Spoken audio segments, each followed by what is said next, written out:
worst possible thing you could say when you walk into a car dealership. I spent 5 years with Mercedes-Benz, 5 with General Motors, and the worst thing a person could say when they walk in is, if you could just get me to this payment, we got a deal.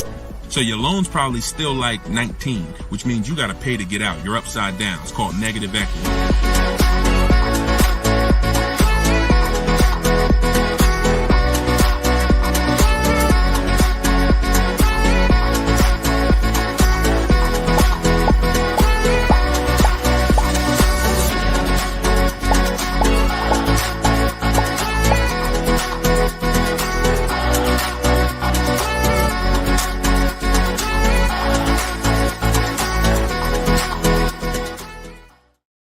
Welcome, everybody. Welcome to episode 7, I believe we're on, of Car Shopping Questions and Answers. We're live. Today is Thursday, 3 p.m. If you're watching this right now, then you are live. What we're going to start doing is we're going to start letting you know, because we do rebroadcast these shows all day, so you can, catch up on them. You can send friends and family to watch the rebroadcast. But right now, you are actually with us live. So welcome. If this is your first time here, can you type a 1 in the chat? Shout out to the first time people. I just want to see how many people are new. You've never seen me before. You've never been on a live show. Okay, Troop Chat, I see you, Troop Chat.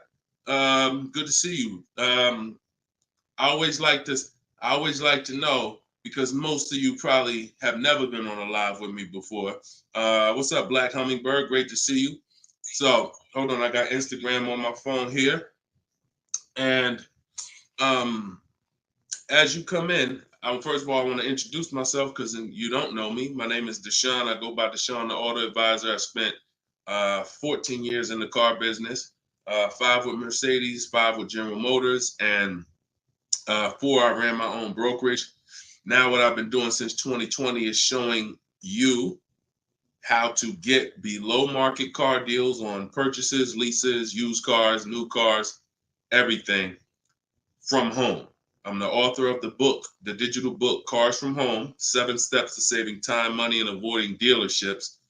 And during the show, for 30 minutes, as part of our welcome offer, you can get your copy for 75% off. It's normally $97, but in my TikTok bio, in my Instagram bio, and in the comment section, you can grab your book. You won't leave the broadcast, so you can make sure you get there before the countdown, but you'll still be here tuned in with us. So I want you to start typing your questions, and then Dolan, who's moderating, is going to pull them into the show, and we'll answer them one by one.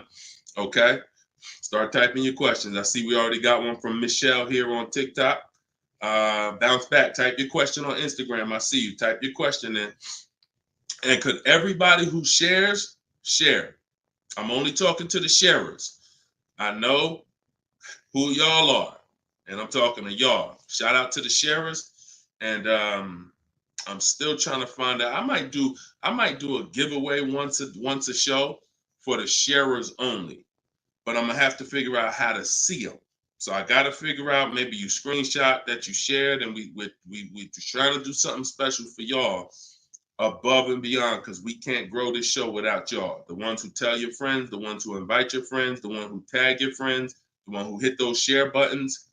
Appreciate y'all. So we got something coming for y'all very soon. Okay? So pull the first question, and Dolan, let's get the show on the road.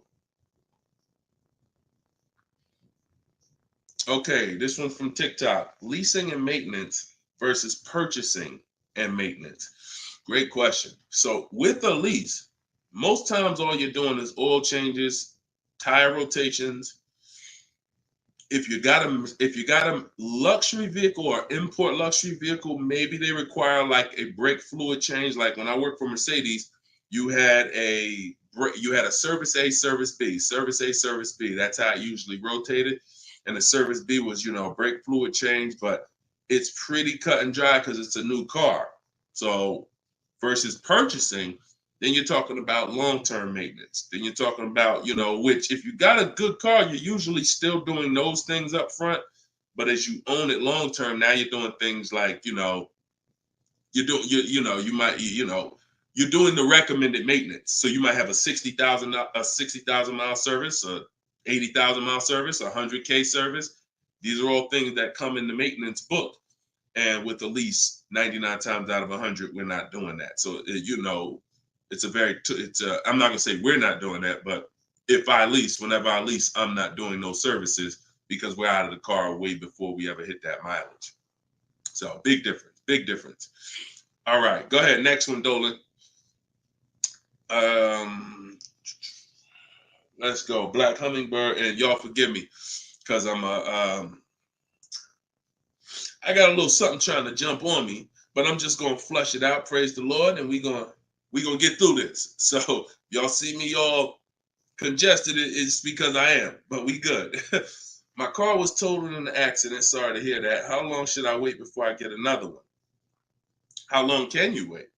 You know, I'm not a fan of shopping with my back against the wall, but I'm a fan of, you know, if you are you going to be in a rental car? Are they giving you a rental? Sometimes you only have 30 days with the rental before you have to pay. I don't know if you have a backup car, but you know, that's going to depend. So what you need to ask yourself right now, because you have to replace that car eventually, I want you to ask yourself, and everyone on here, I want you to answer this question: how many years are you keeping in that car that you're buying? But first of all, who's shopping for a car now, or you will be in the next 12 months? Type me in the comments. If you're shopping right now, like Deshone, I'm in the market right now, or you will be in the next 12 months, type me in the comments. Okay, I see you on TikTok. Anyone shopping for a car? Michelle, she's shopping. Okay, if you're shopping for a car right now, or you will be in the next 12 months, type me in the comments. All right, Black Hummingbird. Yep, I see you. El Rel on YouTube, I see you. Jesus on YouTube, I see you. All right.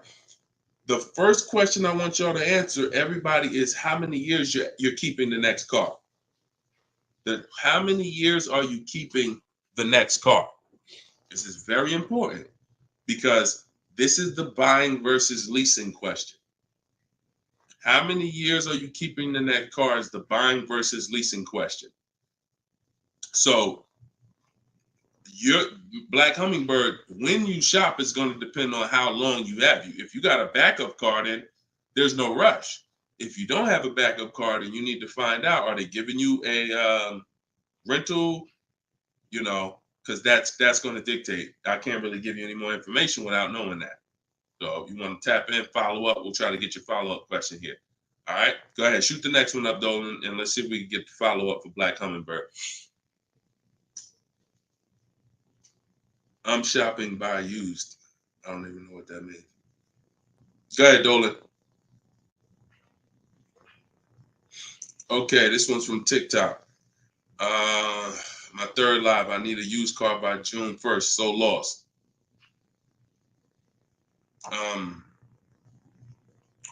Where you lost? Everyone learns differently.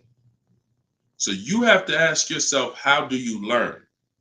There are people on these lives, we've already gotten DMs and emails saying that people use the show, they use the strategy, and they got cars. So we've already got, and we've only been doing these shows for a couple weeks now. That's because they can learn that way. Somebody else who can't, you got to be honest with yourself, but I give you the information in multiple different ways. In my book, if you're a book person, in my video library, it's up to you. But if you're sitting here, because everything we do on this show, I try to break it down. No, we don't rush through answers. I don't give y'all one-word answers. Every question, we pretty much take it and we break it down to the nth degree. And some of the things you guys have similar questions, so we've answered them on multiple shows. But you have to know how you learn in order for you to win. Okay? If you're lost here, then you could stick around and we'll continue to do what we do here. But you have to know how you learn. That's why we make information available in a multitude of ways. You see people who have my book. Some people could piece deals together with my social media videos, even though they're all different topics. Used cars, buying cash, leases, they're all different types. So you got to really piece them together. Some people do it that way. It's up to you. But don't just sit there struggling, man. Not at the cost of what it costs. Not at what it costs. All my information is available and it's affordable. Some of it's free, a lot of it is free. But every single product I offer, from my coaching program to my book, it's all affordable. So get in where you fit in, brother. That's really the best advice I could give you. All right, go ahead, Dolan. Shoot the next question.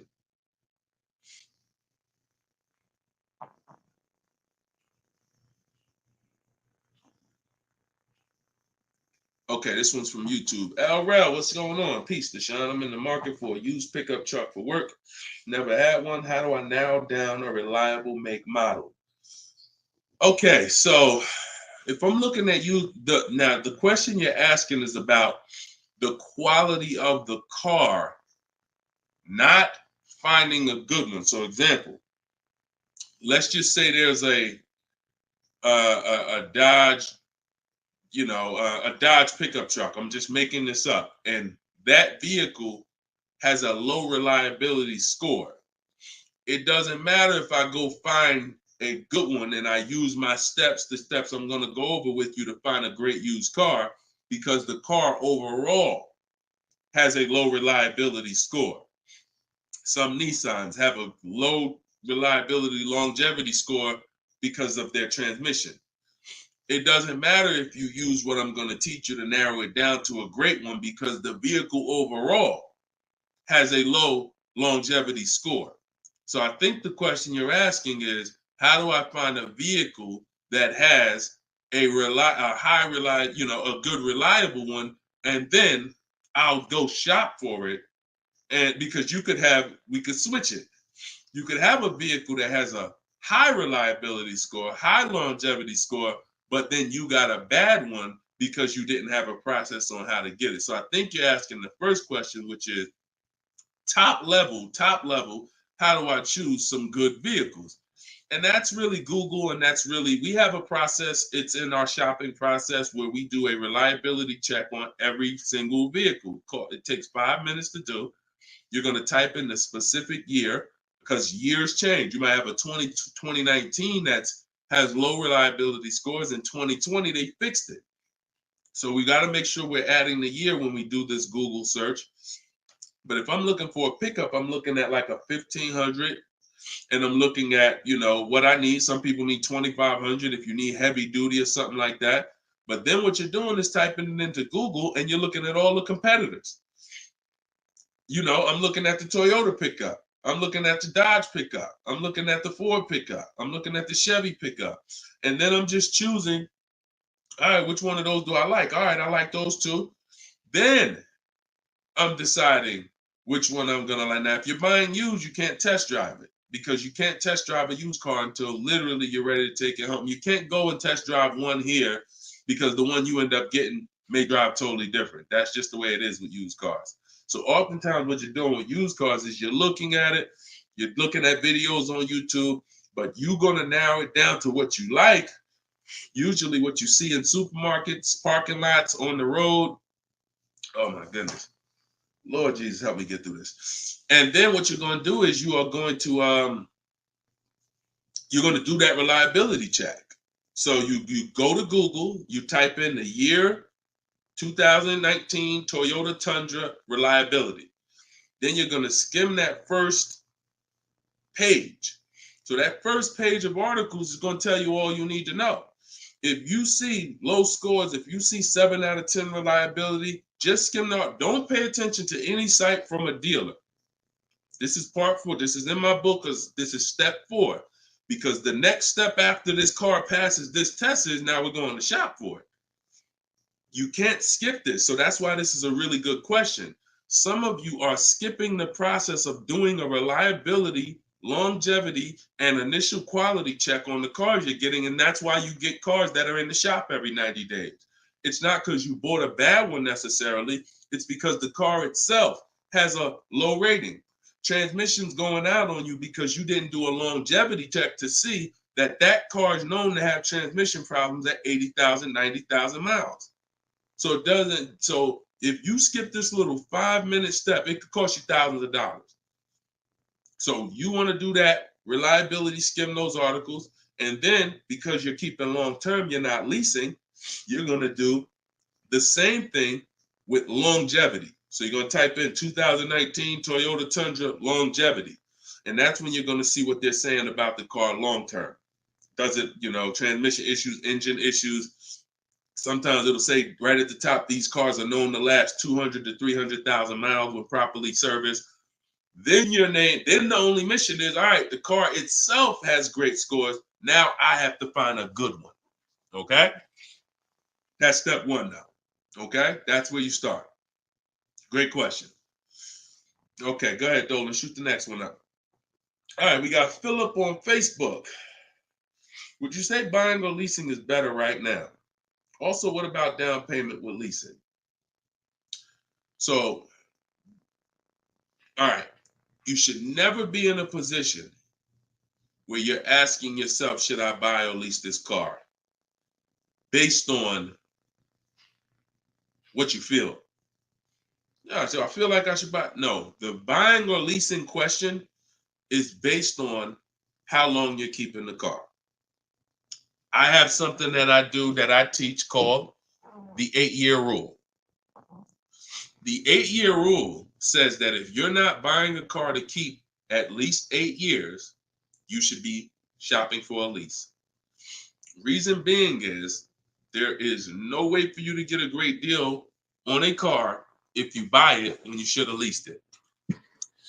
Because lease deals, when you get a great lease deal, it's so good, it's so low, it's so much less money out of pocket that it will take a buyer years to catch up with you.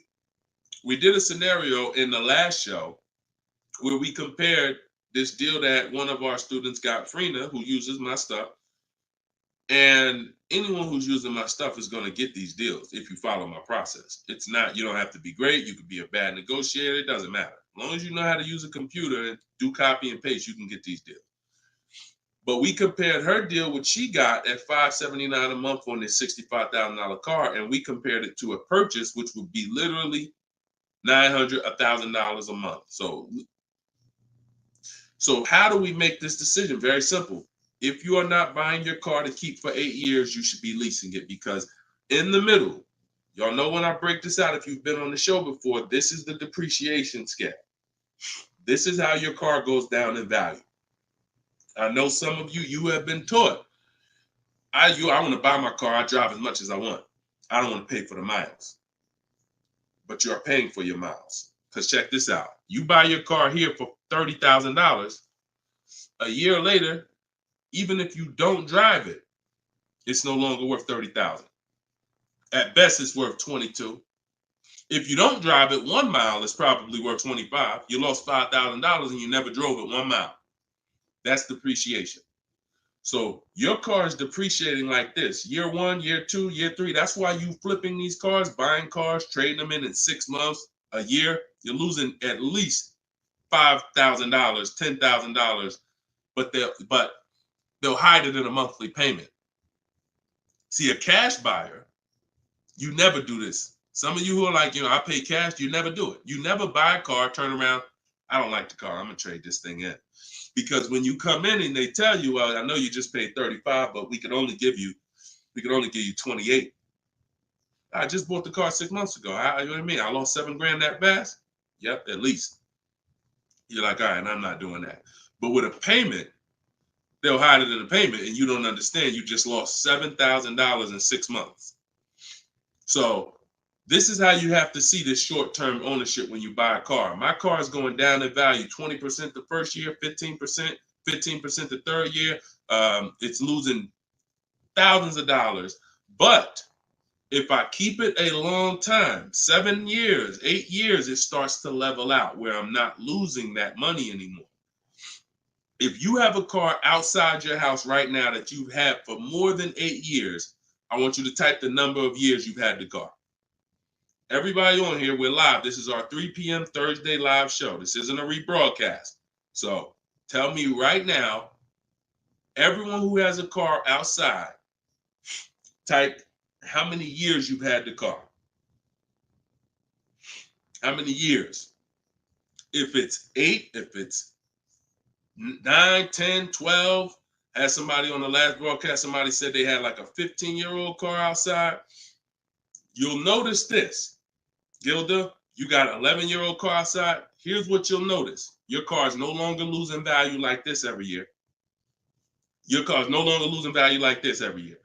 You're going to look and say, if let's assume right now, Gilda, your car is worth, I'm just making up a number. I don't know the car, nothing. Let's say it's worth $8,000. A year from now, it's going to be worth close to $8,000. Probably worth $75,000. That means you've won. So when you're trying to, when you are buying, wow, Carol's has a 18-year-old car outside. So that means you've won, because this is how you win with a purchase. And pay very close attention to what I'm about to say. You don't win when you pay off the car. You pay off the car, but your car's still dropping like this. You didn't win yet. You didn't win yet. You win when you actually pay off the car and now the car is not dropping in value. You beat the depreciation. That's when you win purchasing. A lot of people were taught, don't keep the car that long. And that's where you're losing. That's why leasing is for you. Because there's only two ways you're going to avoid those hits. You're either going to keep the car long enough to get to where people like Gilda and Carol are. Look, Big Rich has these are people who kept cars long term, or you're going to get great lease deals where you're paying pennies on the dollar and you're winning. But those of you who are stuck in the middle, we got to get you out the middle, because you are losing the most money. You buy cars, you resell them. You buy cars, you trade them in 2 years, 3 years, you're losing the most money. You lease, but then you buy the lease. You're losing the most money. You're stuck in the middle. You got to pick a side. There's only two ways to win. Great lease deals, long-term ownership. Anything in the middle, you're losing thousands and thousands of dollars in depreciation. All right, we clear? All right, perfect. Shoot the next one up, Dolan. I see you, Luscious. I purchased the book. Awesome. Congratulations. Enjoy it. This whole show is sponsored by my new book, y'all. It's called Car Shopping. It's called Cars from Home. 7 Steps to Saving Time, Money, and Avoiding Dealers. So we have a welcome special. So you can get your book for 75% off the whole broadcast. Well, 30 minutes. It's normally $97, but you can get yours. We're rated 4.94 on Goodreads. You can get yours for $24 as long as you get to my bio before the 30 minutes expires. And $97 is a great price. Because here's the thing. I got a lot of books on my shelf. I cannot tell you a lot of books that saved me a lot of money. And my goal for this book was to be one of the books where you look at and say, man, this book right here has saved me thousands and tens of thousands of dollars. And that's my goal for the book. And we've been doing well at that. So, all right, this one's from Instagram. Mission Green. I'm in a purchase for 2 years with negative equity. Want to get into a lease. How can I walk away with the least out-of-pocket cap? So, you're in a purchase right now. You realize, Deshone, I'm not keeping my cars 8 years. I want to transition to a lease. Okay, so what you're going to do, the first thing you're going to do is an equity assessment. Equity assessment is when you find out you're going to get the highest bid, because we never sell a car. We don't trade cars. We never replace a car without getting bids on it. We never buy a car without getting bids on it. We never take a loan without getting bids. So what we are doing is we need to get bids, because bids are going to tell us what is the highest offer we can get for our car, which means that would be the smallest amount of negative equity we could possibly have. So as you get these bids, you're going to get your payoff from your bank, call your bank, get your payoff, then go to CarMax. We like to get 6 bids.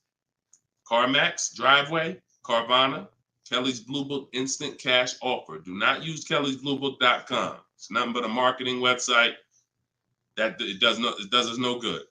Kelly's Blue Book Instant Cash Offer. Auto Nation Sell My Car, and Car Guru Sell My Car. Now, that'll get you 6 offers. And once you have those 6 offers, you'll know this is what my best case scenario is when it comes to my negative equity. That's my best case. There's 2 ways to get out of negative equity and get a car.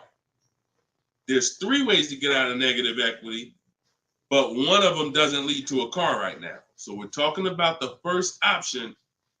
That's what you do, and you want to pay the difference. So you're going to get all those bids, and you're going to look and say, okay, I got a $4,000 negative equity if I sell my car to AutoNation. They're the highest bid. Highest bid, $4,000 negative equity. I would not be taking any other money other than the putting it to the negative equity. If you got $4,000 in your pocket or anything and you're like, hey, should I put this down? No, we're going to get the next car with no money down. We need to minimize our negative equity by taking the highest offer from the online bidders. Now, once that happens, we close the gap, and that's the way to move. That's the best case scenario. So if you can't do that, then what you're going to do is you have to trade. This is the only time we trade cars. There is no other time where we are going to trade a car, because you don't get the most money trading a car. You don't get the most money trading anything. If you think about it, if you got a lawnmower and I got a bike, and I'm like, man, look, I'll trade you my bike for your I'll trade you my bike for your lawnmower. Neither one of us is really getting the most money that we could get. That's a trade. It's like a little compromise. I take a little less because I got something you want, you got something I want. It's different than me saying, you know what, I got a bike. Let me see the most money I can get for my bike, and then I come back and pay you for the lawnmower. And this is how you have to see it. This is why we don't trade. Because when you trade, you're not making the buyer win a bid. You're not making the buyer bid. You're just saying, whatever you could pay me, I'll take it. That's why the first option I just laid out is the best option. But some of you don't have the cash to pay the difference. So you have to now forget about the old car right now. You shop for your new car and you get bids. So let's just say in that example, I find out I'm you. I can't cover the difference and sell to the online bidders. Now I'm going to start shopping for my lease. So let's say I'm shopping for a Jeep Grand Cherokee. I get my offers. I find out who wins the bid. I identify you're the highest bidder, and I'm going to that dealer and saying, okay, you're the best bid. Can you tell me what you could pay for my old car? I'm not telling them what I owe. That doesn't matter. I'm just seeing, what could you pay for my old car? And then I'm going to have them get an offer. Now, it's not, in 99% of the time, you guys, it's not going to be what you thought it was. If your highest offer over here with the online bidders was 22, do not think that dealer who won the bid is going to say, I'll give you 22. They probably say, the most I can pay for it is 20. And you have to take it because they can't win both bids. That's just almost impossible. The fact they're going to outbid all their competition on the car you're trying to buy from them. So I beat all these other Jeep dealers to win your business, and I'm going to beat CarMax, Boom, Driveway, all these other companies and pay you more for your trade. That's not going to happen. So that's why I say the first option is the best, because the second option, you're going to have more negative equity because the dealer cannot pay as much as the online bidder. So now that's what you would do, and you would tell them, okay, please add it to my deal, and you'd have to roll it into the lease over there. Third scenario where you can't get out is if you have too much negative equity. You're either going to need cash or you're going to need to pay the loan down. It's that simple. Because when you bring that negative equity over, the bank only has a certain amount that they're going to approve. If you're buying a $40,000 vehicle, they're not going to approve $55,000 because you got all this 10 grand negative equity, 12 grand, you're just trying to slap it on. You can have a 900 credit score. That's why I call negative equity the bad credit for people with good credit, because it can literally prevent you from getting a car. So that's when you have to pause, or you got to put money down to try to get within the loan to value ratios. And that's why I say stay out, get out of negative equity and stay out of it. And 99 times out of 100, the reason for your negative equity is you don't lease. You don't lease. You buy cars, you take out 5-6 year loans on them, God forbid longer, 7 years, 8-year loan, and then you trade those cars in before the loan's paid off. That's what's happening 99 times out of 100 to cause people negative equity. And we got and that's the cause. So I just gave you the solutions, but I also want you to know the cause. And that because you're already moving to a lease, you already understand, which is good for you. You already understand, all right, I'm not buying cars anymore until I want to keep something 8+ years. I'm going to start leasing. So this should be your last time ever having negative equity. Okay? Great question. All right, Dolan. Let's throw the next one up. Great question, Mission Green. All right. We are live, y'all. It's our Thursday, 3 p.m. live show. Shoot your questions in. Dolan's going to pull them in one by one. We're going to try to get through as many as we can. What's the best way to start about negotiating from the online price? Is this for a new car or used car? This is RT. I don't want to mispronounce your name. How do I get your book? S. Lewis, it's in the comments. Dolan, can you make sure we got the comment for S. Lewis here on YouTube? For those on YouTube, in the comment, we should have a pinned comment where you can just click it. You go to deshonsbook.com, or you might be watching us on a screen. If you're watching us on a television screen, you can scan that QR code with your phone, and you can get it that way. If you're watching us on TikTok or Instagram, you can go to my bio. There's a link in my bio, and you can grab your copy. And you won't leave the broadcast. You'll still be able to hear us, but you can get your copy before that 30 minutes expires and the book goes back up to $97. Okay, when are you really live? I'm live right now, TFD. I don't want to mess up your name. So, all right. So I can't wait for you to answer, but what's the best way to start negotiating from the online price? So let's just assume are you talking about a used car? If you're talking about a used car, here's what you got to know. There's two types of dealers. One dealer posts great prices and sells cars very fast. That's I didn't witness this until I worked for a Lexus deal. I worked for Lexus for like 6 months. It wasn't for me. Great car, but it wasn't for me as far as the dealership. It's just I had already sold Mercedes. Mercedes was a little bit more exciting clientele because it's just a bunch of different people. There's luxury people, there's sports people, there's performance people. So I went back to Mercedes. But what I saw with this dealership was big on volume. Great price, not going to mark the car up a lot. So if you come in thinking, or if you call thinking, hey, take $3,000 off because you're programmed to negotiate, you're not programmed to know a good price. See, when you know the used car market, which is what I teach, this is what I teach in my book, it's what I teach on the show. You need to know the used car market because, and remember what I'm about to say, this is very important.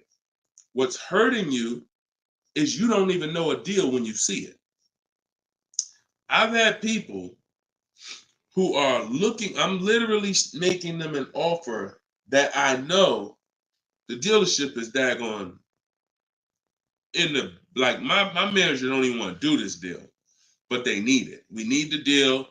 We behind on our numbers. I'm selling the car. We ain't making, it's like pretty much a break even triple net deal. And they're still looking and questioning it. There's nothing we can do. And the reason why I never get in that situation, and the people who listen, if you listen to me, you'll never be in that situation, is because when you have multiple offers, you know a deal. See, the reason why those people would question if this was a deal, they didn't have enough offers.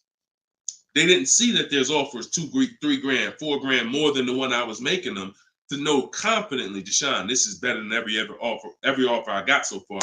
Let me take this and get up out of here. So you don't know a deal when you see one, and that's hurting you because someone who knows a deal, like me, or like somebody that listened to me, give you an example. Some of you are in the same town as some of you have my book. And some of you are actually shopping for the same car that someone else on here is shopping for. that means y'all are competing. So someone who's using my stuff and who knows a deal and who's sitting here talking to multiple dealers while you looking at one dealer slow and doing this, they're going to get that car out of before you even have a time to wonder if this was a good deal. Oh, you know what? That is a good deal. Let me call them back. That car's gone. It's gone.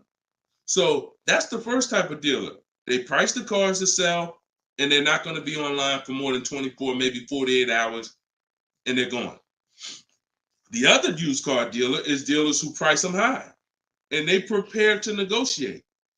They're ready because they know people want to see a discount and they're waiting for somebody like you to come in and say, okay, knock $2-3 grand off, you know. But if they're overpriced, what does it matter? If you're overpriced $3,000, $4,000, $5,000 and you take $3 grand off, you're still, it wasn't the best deal.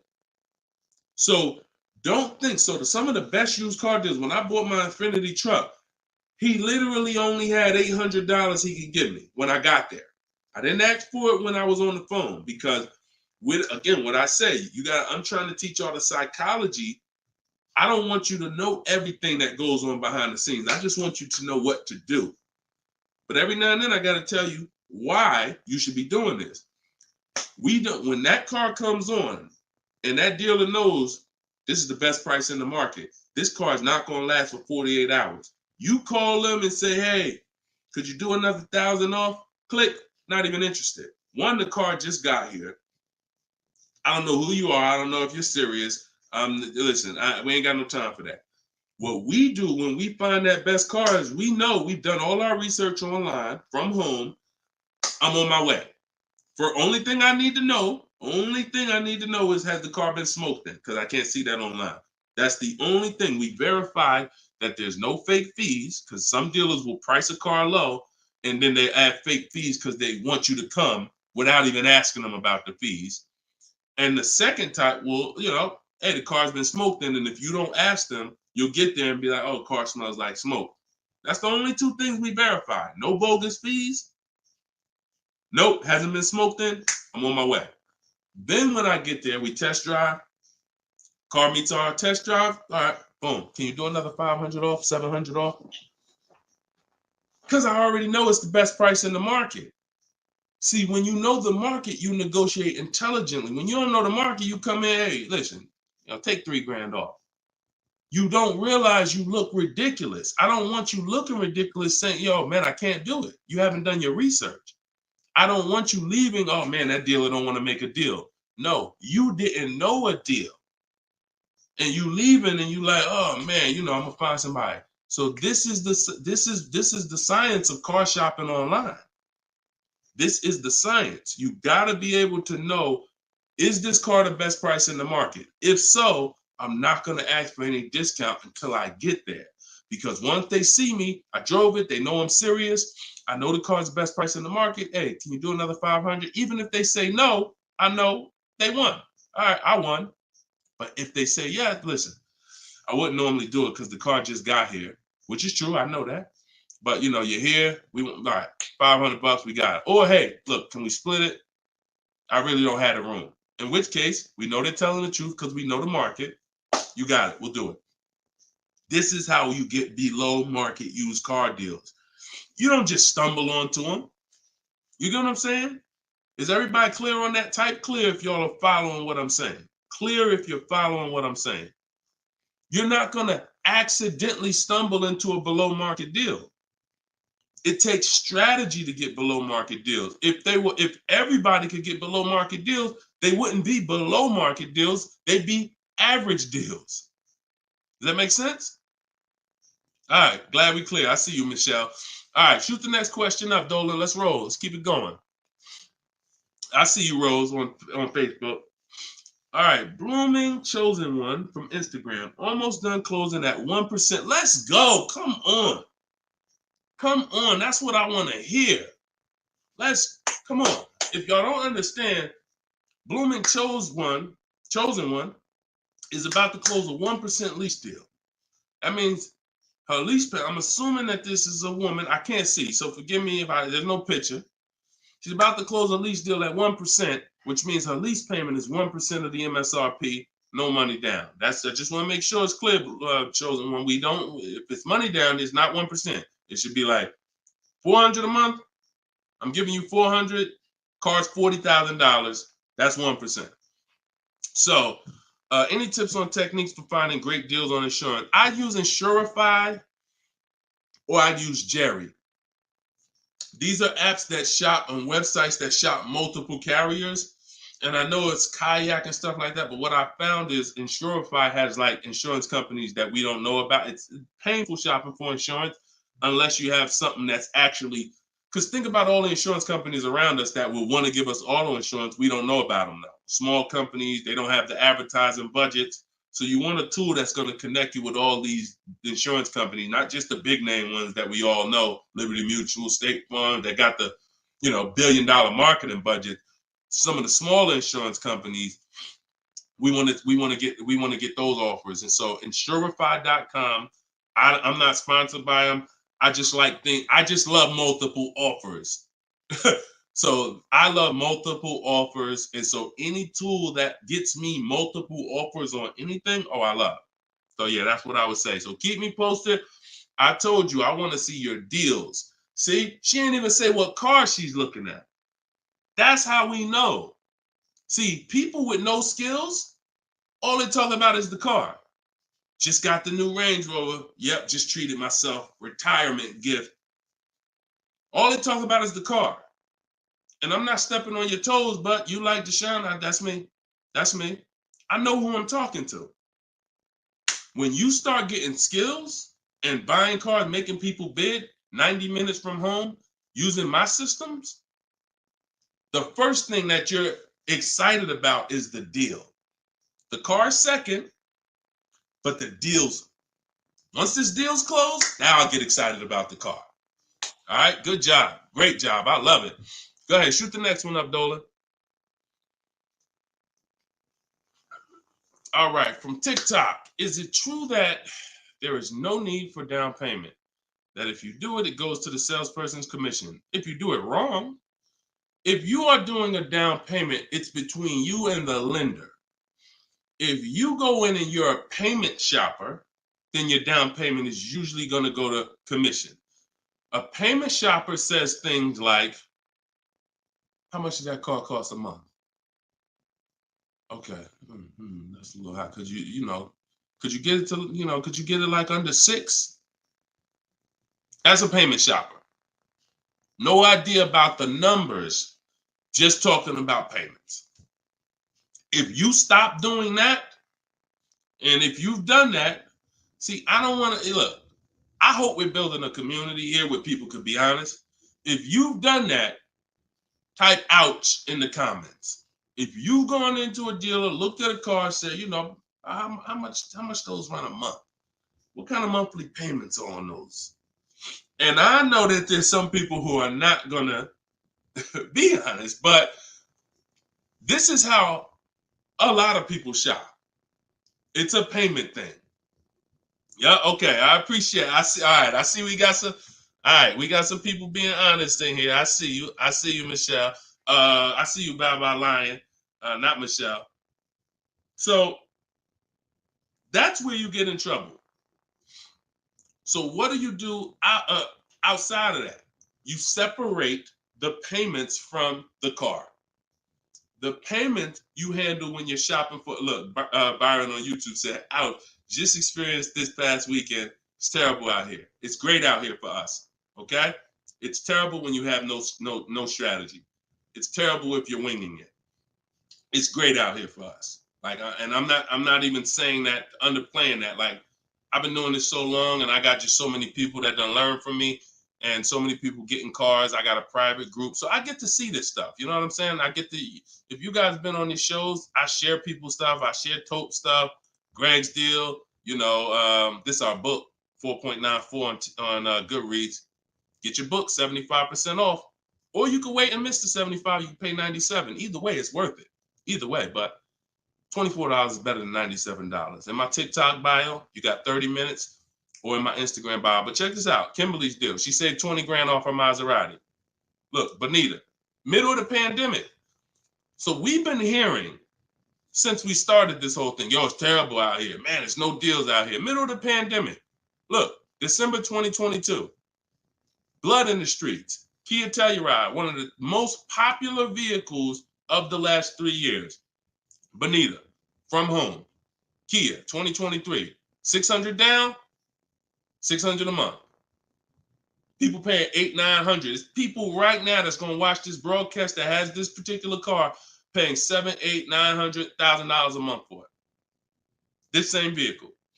So, Charles, Hyundai Palisade, top 5 most popular vehicles the last 5 years in this category. Look, $597 a month, $48,000 truck. So it's what you know. In fact, it's what you don't know.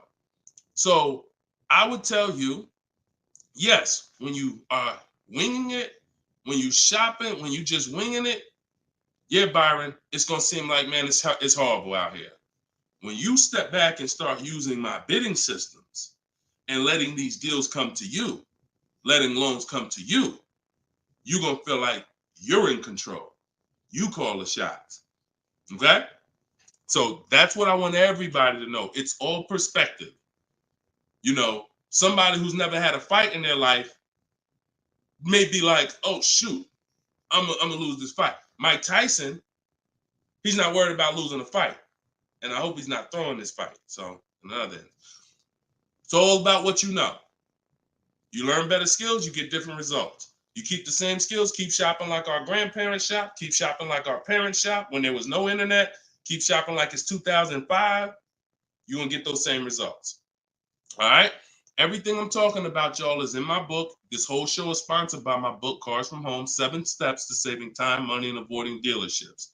My whole shopping system is in there. You can get yours in my bio. I just said that. So go ahead, Dolan. Shoot that next question up that you had up on the screen. My lease is up this year, but I'm over 4,000 miles, and a car dealer just told me if I lease again that I'll have to pay for the over miles. What do I do? Okay, I want you to know something, and I want you to hear me clearly. Dealers who tell you they'll cover the mileage. I know some of you have heard this in the past. You know, my dealer said if I release a car from them, they took care of the mileage for me. No, they didn't. No, they didn't. Mileage is never taken care of because mileage is between you and the bank. You told me you were going to drive this, the bank, not the dealer. Dealer has nothing to do with the car. Once you drive off the lot, it's between you and the bank. It's between you and the leasing company. So when you go over miles, the bank says they told us they were going to bring this car back with 36,000 miles on it. They already have an estimated value of what they're going to sell the car for, and it's based on 36,000 miles. That's why if we're under miles, we always do an equity assessment. You're going to do this either way, Miss B, but this is one of the main reasons when we're under miles, it doesn't matter, because if we drive less than we told them we were going to drive, we want to see if there's any equity that we can actually pull out. If you didn't know you can sell a lease, yeah, that's another discovery. Aha moment, you can. We've been doing it for years. So, but going back to this case, if you're over miles, you got to pay for it because you can't give it back to them. It comes out of their profit. So what do we do to try to minimize this? One, we don't let a dealer tell us we're going to work this out for you. We have to do our own equity assessment. So you want to see what your position is. You want to call the leasing company, get your payoff. This is the second step in my process. Once you know whether you're going to buy or lease again, that's step one. Now, if you have a car to replace, you own it, you lease it, doesn't matter. Anything you're replacing, we got to do an equity assessment on it. So we're going to call the bank, get our payoff. If it's paid off, obviously we don't have to do that. And then you're going to get that payoff, and then you're going to get those offers I talked about earlier in the show. If you missed it, I don't want to go through the whole equity assessment process because we already did it. And for the people who've been on here, I don't want to repeat the whole thing. But if you go on YouTube, if you go on Facebook, you'll be able to see the broadcast. Go to the section on equity assessment and follow that process, because you need to see, can I sell this vehicle and break even, get out of it, or if I have a mileage penalty, you know, does it make more sense for me to actually get out now, which in a lot of cases it probably won't because you have payments remaining. So if you got out now, see, if you sell it, it's clean. So if you sell it, and it goes back to what we were talking about with what somebody asked the question about the negative equity. Let's just say I'm you. I do my equity assessment. I find out to get out of the lease, I got to contribute like $1,000, but I could get out now. When I sell a lease, there's no penalty. It's literally no payments due, nothing. It's everyone's whole. That's the only way everyone's whole. My second option is I got to account for the payments I have left on my contract. If I got 5 payments left at $500 a month, that's $2,500. Does it make more sense for me to get out now and pay those payments? Probably not. Or does it make more sense for me to just wait and take the mileage penalty? So those are the 3 things you're comparing.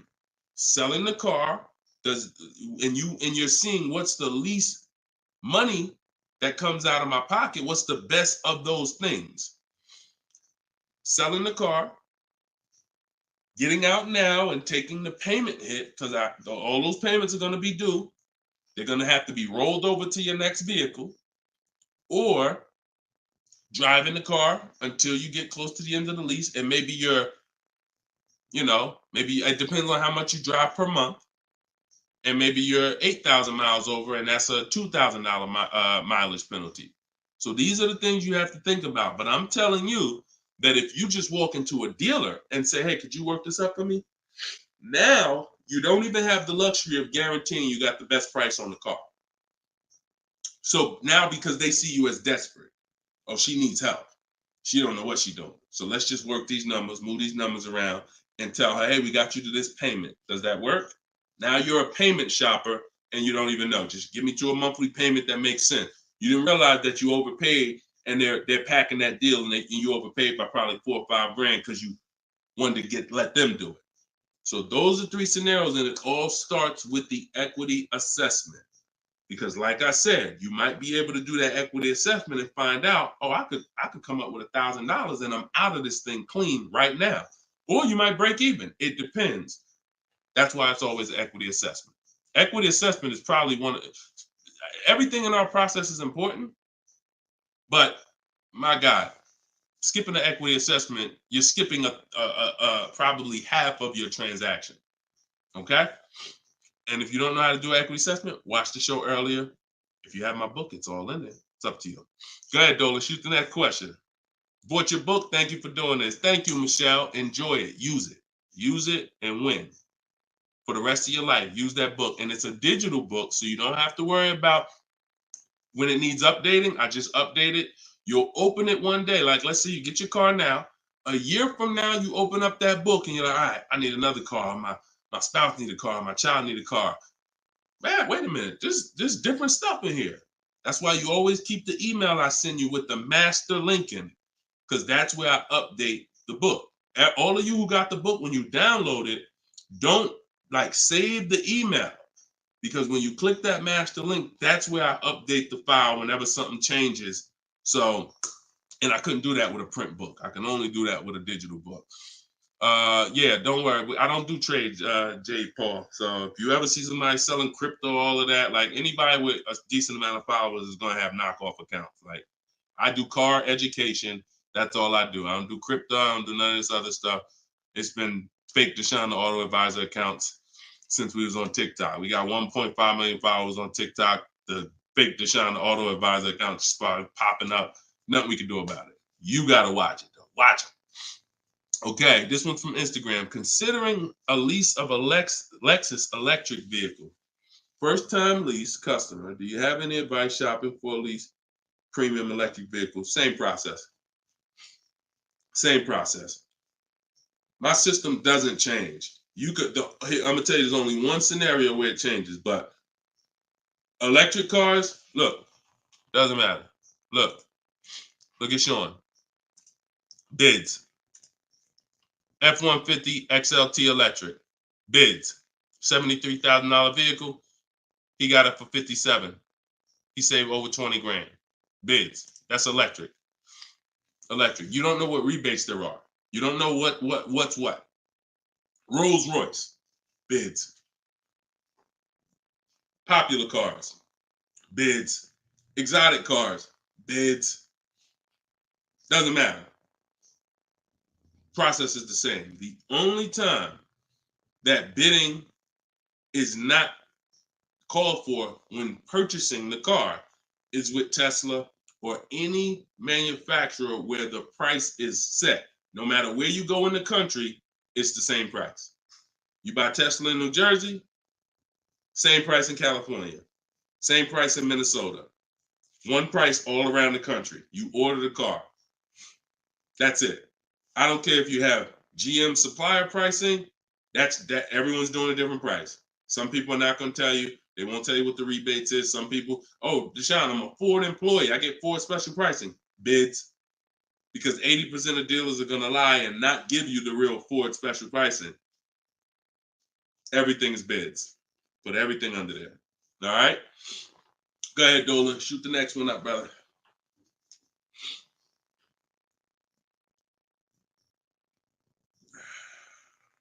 No, you don't bid. You don't bid, Coco. You're making people bid. This one bounced back, Brian from Instagram. What's up? Hey, bro, I recently financed the BMW 330M, but the problem is they gave me a high APR. Sounds like a payment shopper. Listen, we got to take responsibility. You accepted a high APR. Now, how do you get out of it? Only way is to refinance. You can refinance or sell a vehicle.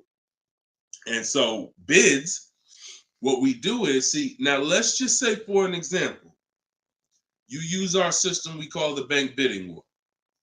Bank bidding war is 3 rounds. We check to see if there's any special interest rates. 1, no special interest rates on the car, which a BMW 330M, probably not. You never know. But then if there's no special interest rates, we go and we get bids and we find a dealer that's going to sell us the BMW M for the lowest price.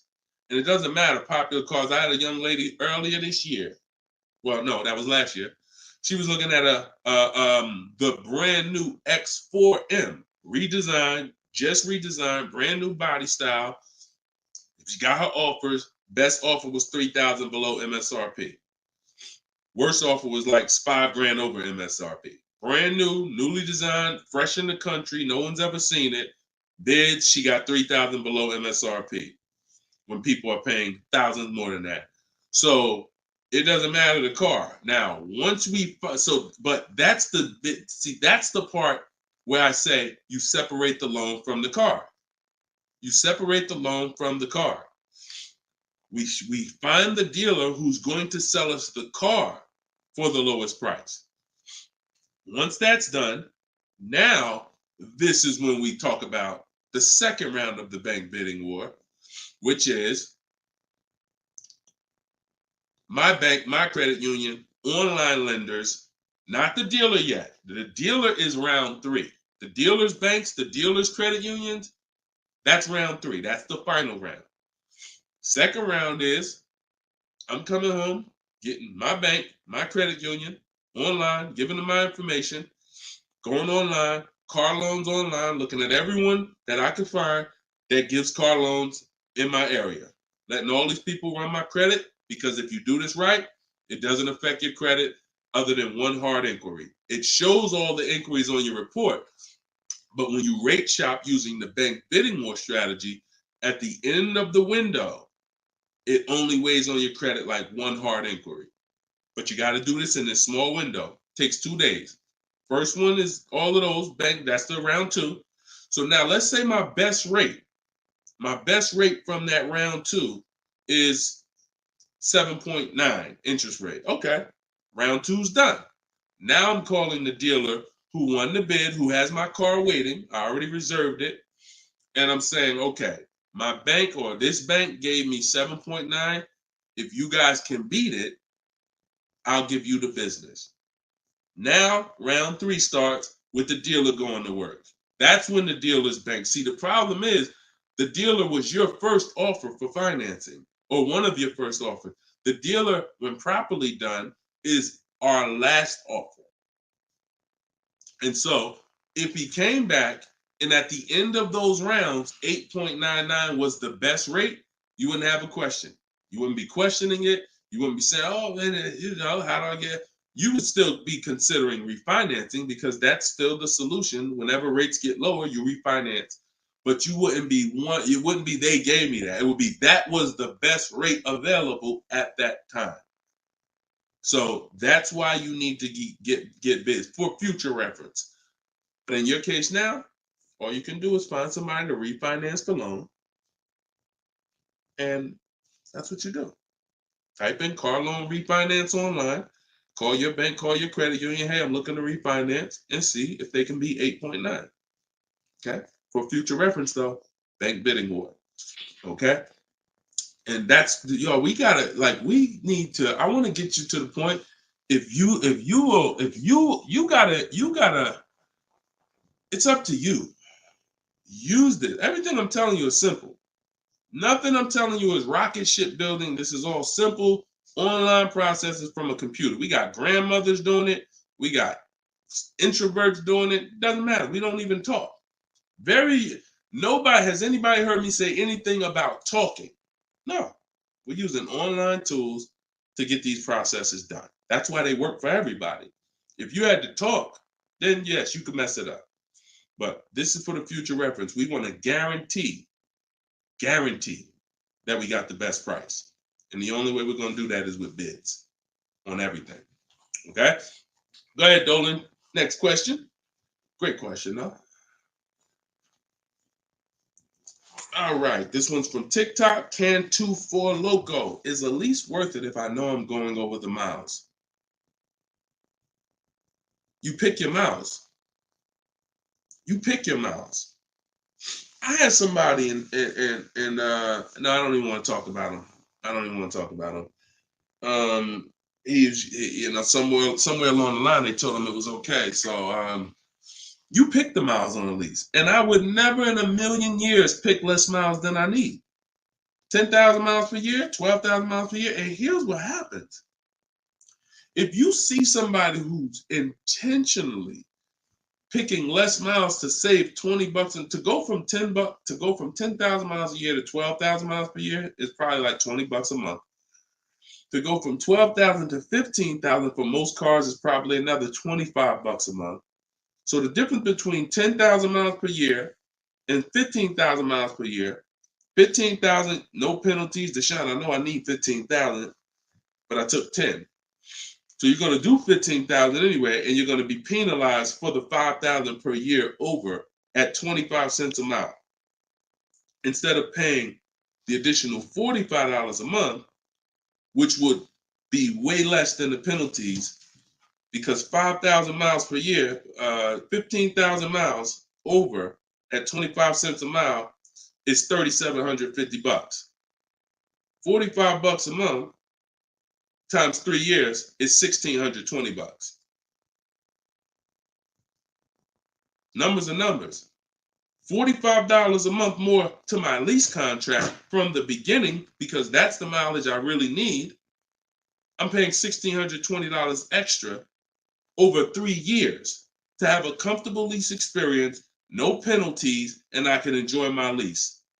Versus taking 10, knowing I'm going to drive 15, and then looking and saying, Dad, I'm over miles by 15,000 miles, and how can I avoid this almost $4,000 bill that's coming? Choose your mileage wisely. Deal structure.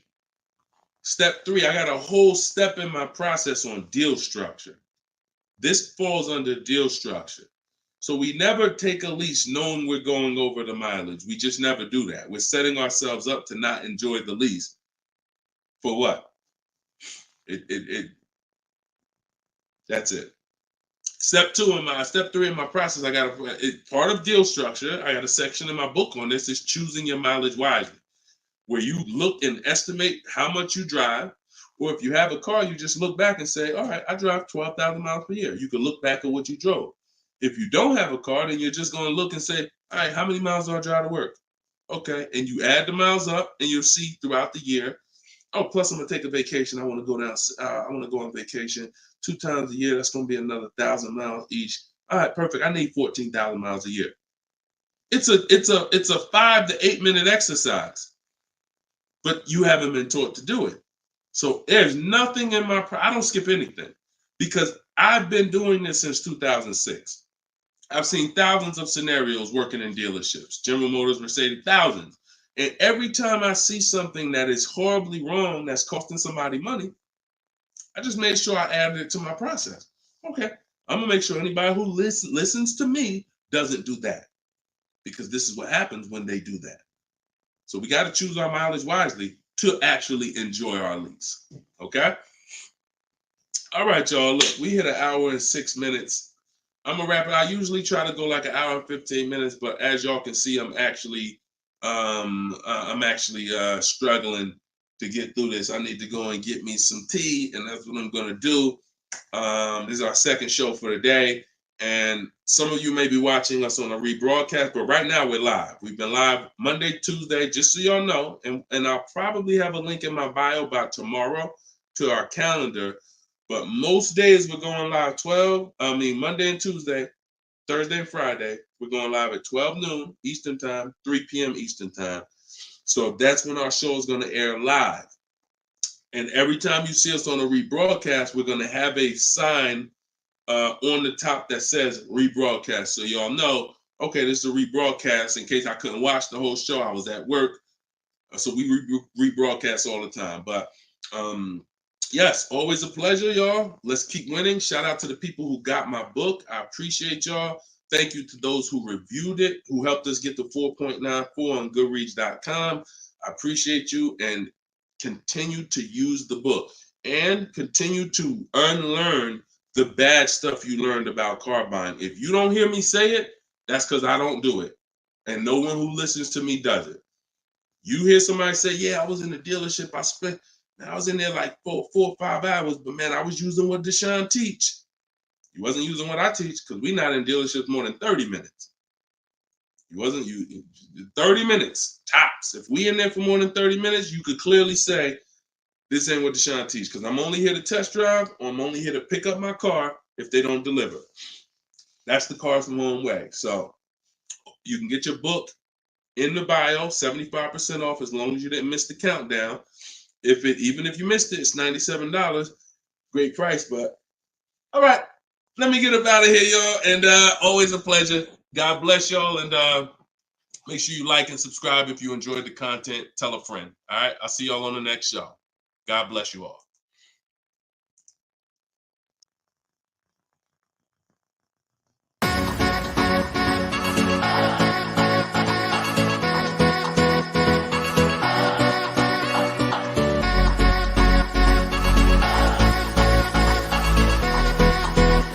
The worst possible thing you could say when you walk into a car dealership. I spent 5 years with Mercedes-Benz, 5 with General Motors, and the worst thing a person could say when they walk in is, if you could just get me to this payment, we got a deal. So your loan's probably still like 19, which means you got to pay to get out. You're upside down. It's called negative equity.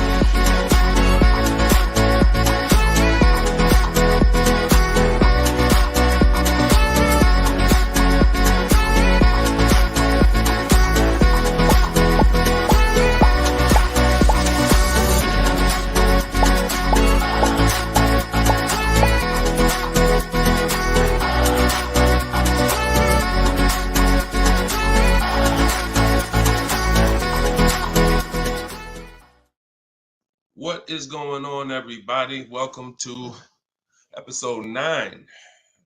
Maybe episode 8. Either way, I'll make sure the right episode is in the comments. But welcome to Car Shopping Questions and Answers. This is our live show. It is Monday. This is our noon show. We want to make sure that you know when we're live and when we're rebroadcasting. So every time you see the rebroadcast, you'll see a badge that says previously recorded or rebroadcast or replay. But whenever you don't see that badge, then you know we are live, and you can engage with us and ask your questions, and we will make sure that we get through as many as possible. So come on in. Everybody just come on in. I'm actually just sharing this broadcast on Facebook now. And on TikTok, welcome. I see you, Claudia. I see you, Dreamer. You guys can start typing your questions in. And let's do a little housekeeping first while we let the first couple questions come in. If you don't know me, this is your first time ever on a live with me, type the number 1 in the comments. I want to give a welcome to the first time people who've never been on a live with us before. And welcome back to the people who've been here before. I'm your host, Deshone. I'm known as Deshone the Auto Advisor. I spent 14 years in the car business with Mercedes-Benz, General Motors, and running my own brokerage. And now what I do is I teach people the science of car shopping from home. I'm the author of Cars from Home, my new digital book, 7 Steps to Saving Time, Money, and Avoiding Dealerships. And everything that I talk about, everything if you've seen any of my social media videos, everything is based on one of the 7 steps in our shopping system. So we don't hold back. So you guys can come in. I see a lot of people on TikTok coming in. Could y'all start tapping the screen if you're going to spend 10, 15 minutes with us? We're usually here for at least an hour. If y'all can start tapping the screen so we can let TikTok know we're about to talk some serious money over here. Frankie, I see you. Good to see you, Frankie boy. Thanks for sharing. Shout out to the sharers. And whenever we have the first question, we will certainly get down to it. Also, if you, all of you do have the opportunity to get my new digital book at 75% off. I always like to let you know about this welcome offer. The book is normally $97 and it's currently 4.94 stars on Goodreads.com. So thank you to all of you who have taken the time to rate the book, to review the book. But most importantly, thank you to everyone who's using the book so that you can stop car shopping like our grandparents. No offense, but most people are shopping the way our grandparents shopped before there was internet, before there was leverage. And my mission is to show anyone who's willing to listen how to stop doing that and how much money that's costing them today. All right. Did we get the first question yet, Dolan? If not, then listen, you know I could keep talking. Okay, here we go. Instagram. Shout out to Instagram. All right. How long should you wait to refinance? It's a good question. I would refinance when it makes sense. If you have rates are high right now compared to where they were a year ago, 2 years ago, 3 years ago. So if you guys are in a higher interest rate than you could qualify for today, then you want to refinance as soon as possible. If you have an 8% rate and you could refinance to a 6% rate, you guys know on this show, if I talk about the money, 2% on a $30,000 loan is thousands. That's not hundreds. So if you have it, on some of you have improved your credit. So you may have had a lower credit score a year or 2 years ago when you got your car, but now your credit score is higher. So you want to make sure you are following this guideline though. Most of the people who want to loan you money want you to take more for longer. That's just what they want you to do. I am of the mindset of you don't want to stretch the loan out long. You don't want to stretch the loan. You don't want to stretch the. So if you've already paid for a year or two, you don't want to stretch the loan out longer because they'll want you to take it longer. They'll tell you right up front, if you take a 6-year loan, your payment's going to be this. Meanwhile, you've already paid for 2 years. Don't fall in love with the new lower payment. Fall in love with paying as much as you can at the higher interest rate. So if you can pay a higher payment for 4 years, pay the highest payment you can to get the loan out of the way faster. Don't be tempted to stretch out the loan and go longer with it. Or else you're falling into that trap. Like I said, people want to loan you money, want to lend you more for longer. They take it for 6 years. You could always pay it off earlier. They're hoping you don't. Okay, so that's typically the rules of thumb that I like to follow. All right. This is from Instagram. Well, this is Luna. I was desperate and just got the first deal. I set a very high payment. Can I refinance for a smaller amount? Luna, weren't you on the show a couple days ago? I was desperate and just got the first deal. I set for a very high payment. Can I refinance for a smaller amount? It's probably going to be early for you to do that. Did you? Hold on one second. If you hold on, let me open the Instagram comments so I could actually see. I know Dolan's bringing the comments to the show, but I want to make sure I could actually see the Instagram comments. Hold on. Okay. So because if you just got the vehicle, I mean, you could try to refinance, but it depends on how high of a rate they gave you compared to what you could have gotten if you would have followed like our bank bidding war process. You bought a brand new 24 Mitsubishi. Okay. Haven't you been on the show, Luna? This isn't your first time, right? You've been here. You've been with us for a couple. You've been with us for oh, it was in December 2023. Okay. I appreciate it. Thanks for the information. That's why I wanted to see the comments so I could actually have the dialogue with you.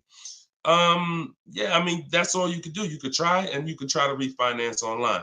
You can go on Google and type in auto refinance online and start to see what those companies look like and see if but you need to know your rate, and then you need to know what the companies that'll refinance you are offering you and see if it makes sense. If you got a higher rate than you could have gotten, then certainly you can refinance. If they got you the best rate that you could qualify, then you may have to wait a little longer, but usually, it doesn't hurt you to check, especially if you're in a considerably high interest rate. You certainly want to see if there's a possibility, because like I said, 2 points, 3 points on an interest rate is thousands of dollars, not hundreds.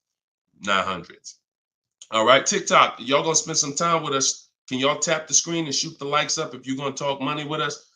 Here's the thing, y'all. I'm gonna be honest with y'all. Y'all know I've been this way from day one, and I can't be any other way. I'm considering, and some of you know, I'm gonna tell y'all a story because I'm gonna keep this real, real, real, right? So in 2021, we did a podcast. It was called the Auto Advisors Podcast.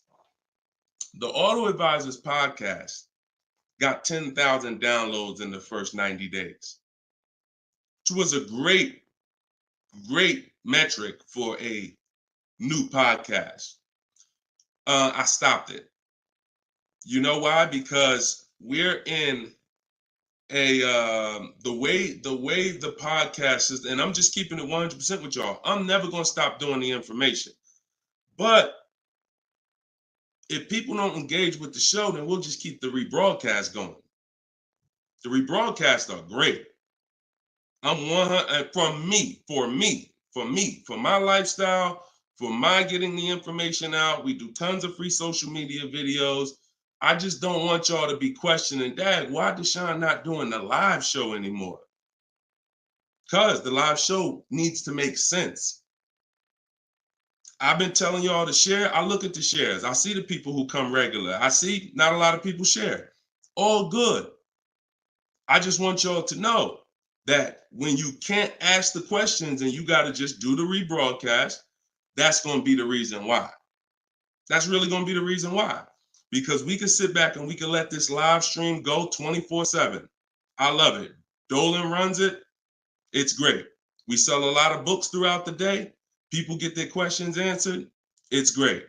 If y'all like Deshone now, I would really like to ask questions and have the opportunity for my family to ask questions and get their questions answered, then y'all gonna have to show up. Y'all gonna have to show up. It's always been that way. Now, we're gonna have information everywhere for you. Free social media videos, my free masterclass is in my link in my bio. But if y'all want to keep this show going this way live and not just see 24/7 rebroadcast, then y'all gonna have to make sure y'all show up. And if we don't see the likes and we don't see the shares, then it's all good. That tells us everything we need to know. because there's nobody out there doing what we're doing right now. So if it was 20 other people doing these shows, then I understand. We got to make sure we're better than them. There's nobody doing what we're doing right now. So it's up to y'all. All right, so Dolan, let's go. TikTok question. Can I get a new lease with no money down and get the same car payment monthly, turning my lease in soon? But that depends on how good you're going to shop. See, if you got, a lot of people are going to be fooled into this conversation. Car salesman calling them saying, hey, I could get you out of your lease, keep your payment the same, and you'll be good. That's the conversation they're going to go for. Now they're going by 2021 and 2020, well, really 2021 payments, which were the highest in history. And what they're depending on is they're hoping that most people don't ask a question. You already been paying this, you already been paying the high payment. What if I could put you into 2024 for the same price?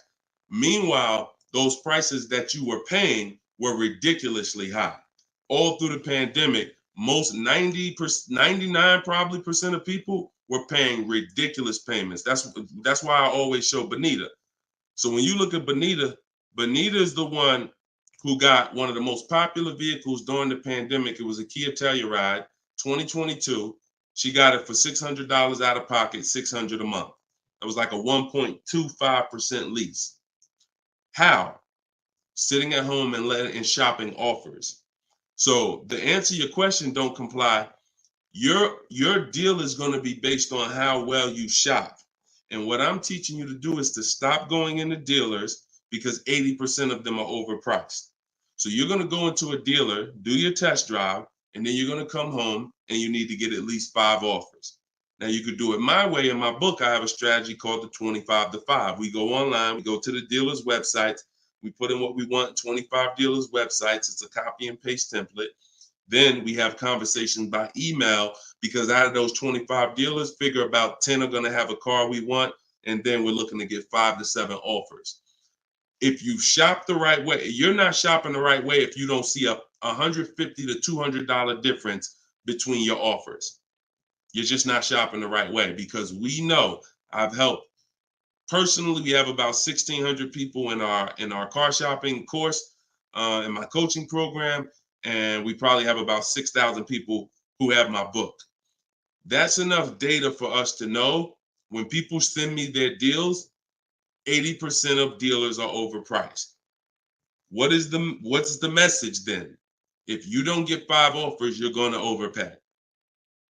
Hands down. Not 3, not 4. Now, some people with Charles, if they're shopping for a really hot vehicle, like Charles got a Palisade a little while ago, he got 10 quotes. So he reached out to 35 dealers. But look what he's paying. $48,000, almost $49,000 vehicle, he's paying $597. And both of those deals were no money down. So if he didn't know how to shop, then he would be paying $700, $800. Some of you may be looking and saying, Deshone, man, I got a Palisade and I pay a lot more than that. Or, hey, but that's going to depend on how you shop. You must get at least 5 offers if you're truly going to see the bottom of the market, because 80% of dealers, 4 out of 5 are overpriced. So certainly you could do deals with no money down. It's not even a question. And don't pay attention to commercials, because what you'll see is neither one of those 2 deals that I just showed you were from a commercial. They'll probably, when you look at what a commercial says you can lease a Kia Telluride for, especially or a Palisade for, especially a $50,000 Palisade, it would be a lot higher than this, and it would be with 1,000 down plus tax plus fees. That's why you can't pay attention to commercials. So that's the answer. Don't pay attention to commercials and get at least 5 to 7 offers. If you do it my way, it's quick. Takes about 20 minutes to contact all the dealers, and then you're using my email templates.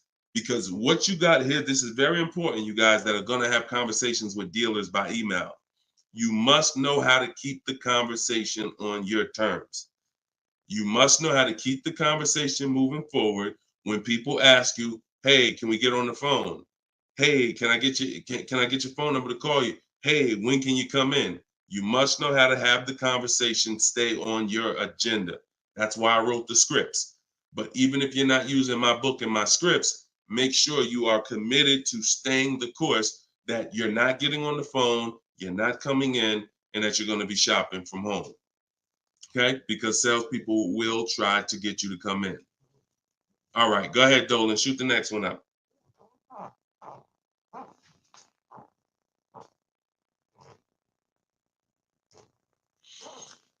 Okay. Hi, the dealer wants to run my credit card. I just watched one of your videos and you said don't let them do that. They want to run your credit card for what? Let's give Bless the chance to type. Are you purchasing something?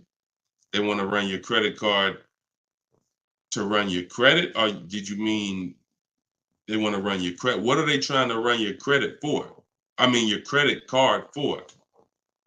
Now, if you have made a deal with somebody, when we make a deal online, oh, you mean running your credit? For what? What's the purpose of you running my credit? And that's not even what the ad. See, when you request your offers, you're requesting your offers by email. And we're always telling them assume tier 1 credit. There's nothing else for us to focus on. What is the purpose? Now, again, let the 80% do what the 80% do. Lie, tell you stuff. You need to have other dealers in your inbox to know. Sometimes people say, well, Deshone, this dealer said, this one dealer said they don't lease. I said, okay. How many other dealers that you talked to said that? No one yet. Okay. When 80% of them say that, that means they don't lease that car. One dealer, they might be having customers come in, don't know what they're doing. Oh, yeah, no, we don't lease. Oh, okay. Well, I guess how much is it to purchase then? So let the 80% do what the 80% do. When we shop by the numbers, and when you shop by the numbers, you win, because if this dealer lies, the other dealer is exposed that they lied. So one dealer says I can't lease, and then 4 other ones give me a lease offer. Clearly, you were lying. So don't worry about what one dealer says ever. That's why you need to be having multiple conversations at all times. Trying to get my payoff, my car finance. Shoot Jerry's. Can you put Jerry's question up from Facebook here, Dolan? Okay, trying to get my payoff. Thank you, Dolan. My car finance company says contact dealer. Should I contact dealer? What the heck kind of broke leg, half-wit finance company you with if they telling you call a dealer for your payoff? What's the name of the company? What's the name of the company? You got to realize how the banks is in bed with some of these dealers, and you're going to understand that. The dealers couldn't have did Hyundai.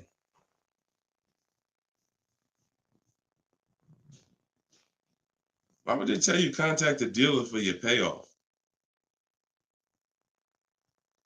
Scumbag. I would call and speak to somebody else.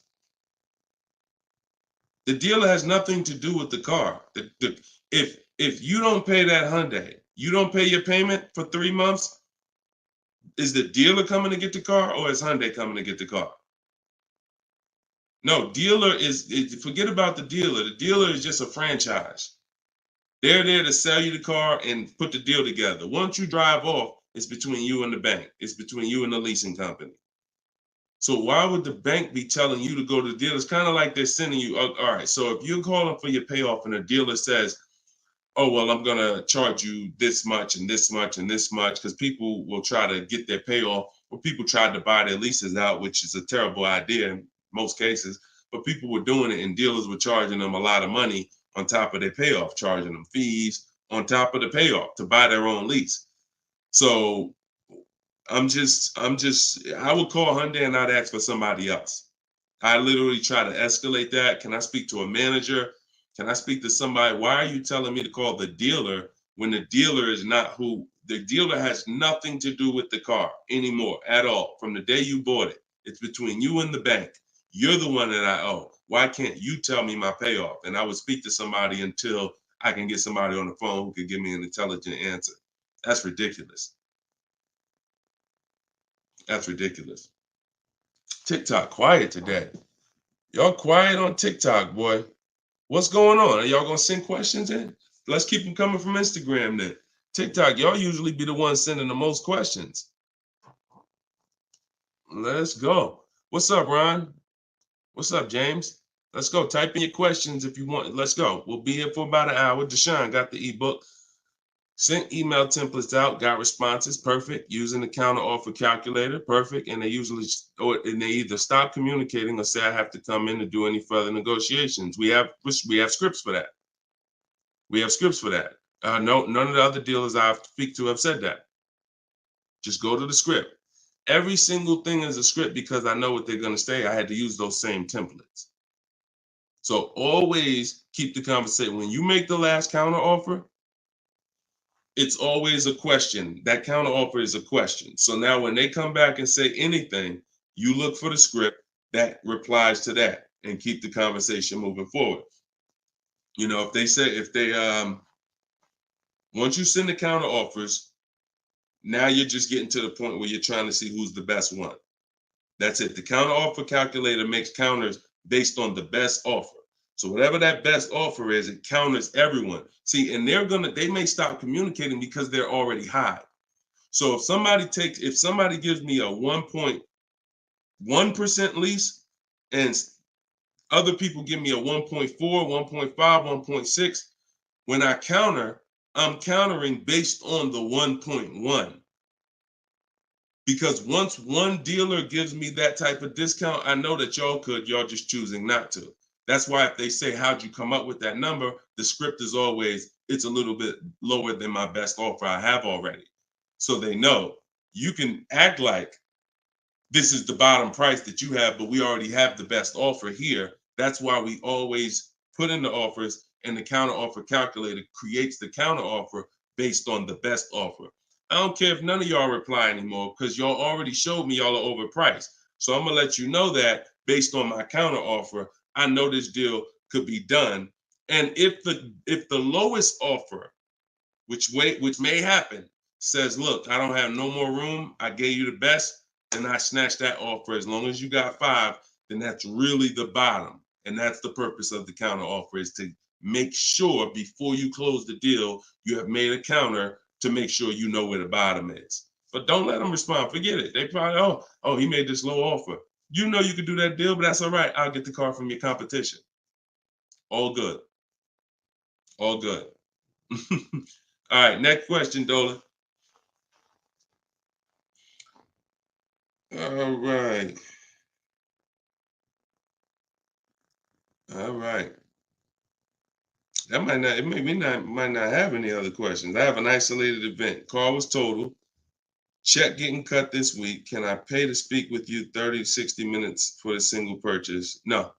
No offense. I've been helping groups. You gotta understand, y'all. Look, I have been helping groups buy cars. Look, let me show y'all something, okay? And I'm saying this so y'all understand, right? Since 2021, this is my private group right here. All right. This is my private group. We have 1,400 people in the group. Now, not everybody who joins us in Maps Academy joins the group, because some people just don't come to Facebook. They'll come on my Zoom coaching calls. But this is how I help people one-on-one. Not even one-on-one. This is how, when you see, can everybody see this? I just want to make sure everybody can see this. This is how I work with people. If you're getting my book, you got my book, you got my strategies. This is what we've been doing. Look at the dates. Look at the dates on these cards. All recent. So I don't work with it. It makes no sense for me to work with somebody one-on-one. I don't have to. The people who have been in my group since 2021, we get to the deals, because there's no situation that you're in that's a special situation. I guarantee you that. It doesn't matter. I've had thousands of scenarios. Nothing that you have is special where it requires this special process. Your car got totaled, you need a car, you're going to follow the 7 steps. That's not going to change. If you don't have a car, you can skip the equity assessment. The rest of the 7 steps apply. It doesn't matter. You think you need a special plan. No, you need a plan. And that's the plan that I have in my book or in my group or what I'm answering here. So you can feel free to ask your question. But your situation, this is very common. There's probably 1 million people around the country in your situation right now. Car was totaled, need a car. Common, very common. I know it's like overwhelming for you, not for me though. Super common. Okay, yeah, check your spam, Jerry. Check your spam or your junk folder. All right, Troop Tip. You see that question from Troop Tep on TikTok, Dolan? Unless you got something before that. All right, another one from Instagram. I'm looking to get an electric vehicle, and I'm not one to keep cars. I'm interested in getting a lease, but don't really know how the process works. You must get bids. You must get multiple offers, or you're going to overpay. Electric cars, doesn't matter. Same process. Bid, exotic cars. When you look at, Sean's getting an electric truck. He probably got it already. But he sent me this message, and he was looking at a $73,000 F-150 Lightning. He ended up getting $20,000 off the truck. Now he's buying it. He's not leasing it. So, Taupe had an electric BMW lease. She got a BMW i4 e-drive, $54,000. She got her bids. She ended up saving $8,500 total with the rebates and the discount. She's paying $690 a month for a $54,000 vehicle. So these deals that you're seeing, these are real deals. These are below market deals. These are not going to be had going into dealers and negotiating because one, you're never going to get that deal from an 80% dealer. It's not going to happen. An 80% dealer will never discount the car enough for you to get the best price. So you don't know. Unfortunately, there's no sign that's on, hey, we're an 80% dealer. Don't come here. There's no sign. The only way that you know is by getting multiple offers. Now, you could do it manually. You can call around, talk to some sales managers, and try to get at least 5 offers. We do it online. We do it with scripts and templates, and that's what's in my book. So if you just jumped on, my new book is called Cars from Home, 7 Steps to Saving Time, Money, and Avoiding Dealerships. It has all my templates in there, all my scripts. It's normally $97. But while we're on, for the next 30 minutes, you can get it for $24 if you get to my link in my bio before the 30-minute countdown is up. Once the 30 minutes is up, it does go back up to $97, which is still a great price because everything in that book is going to save you thousands and thousands of dollars. That'll be the most valuable book, but that's only if you want to use my scripts, my resources, and have me do the talking, which is you typing. But if you're going to do the talking, then I would call around and I get at least 5 offers, or you're going to overpay. No doubt about it. At least 5 offers. Okay. You can't calculate a lease manually. You can't try to calculate a lease and think. And even if you can calculate a lease manually, you still don't know what rebates are, what incentives there are. Sean didn't know there was $15,000 in rebates. How did he find out? Multiple offers. The best offer ends up revealing, wow, it's $15,000 in rebates on this truck. He wouldn't have knew that just walking in and trying to see, all right, what's the best deal I could get? 80% deal is never going to tell him it's $15,000 in rebates. So multiple offers is a must. Okay. Go ahead, Dolan. Great question. I'm new to your platform. I joined late. What do you recommend I do? I'm not sure I understand the question. What do I recommend you do about what?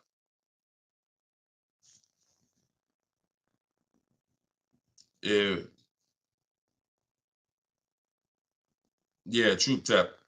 Send a follow-up question to that because I don't really know what you mean by that. What are you're new to my platform? Are you talking about this show?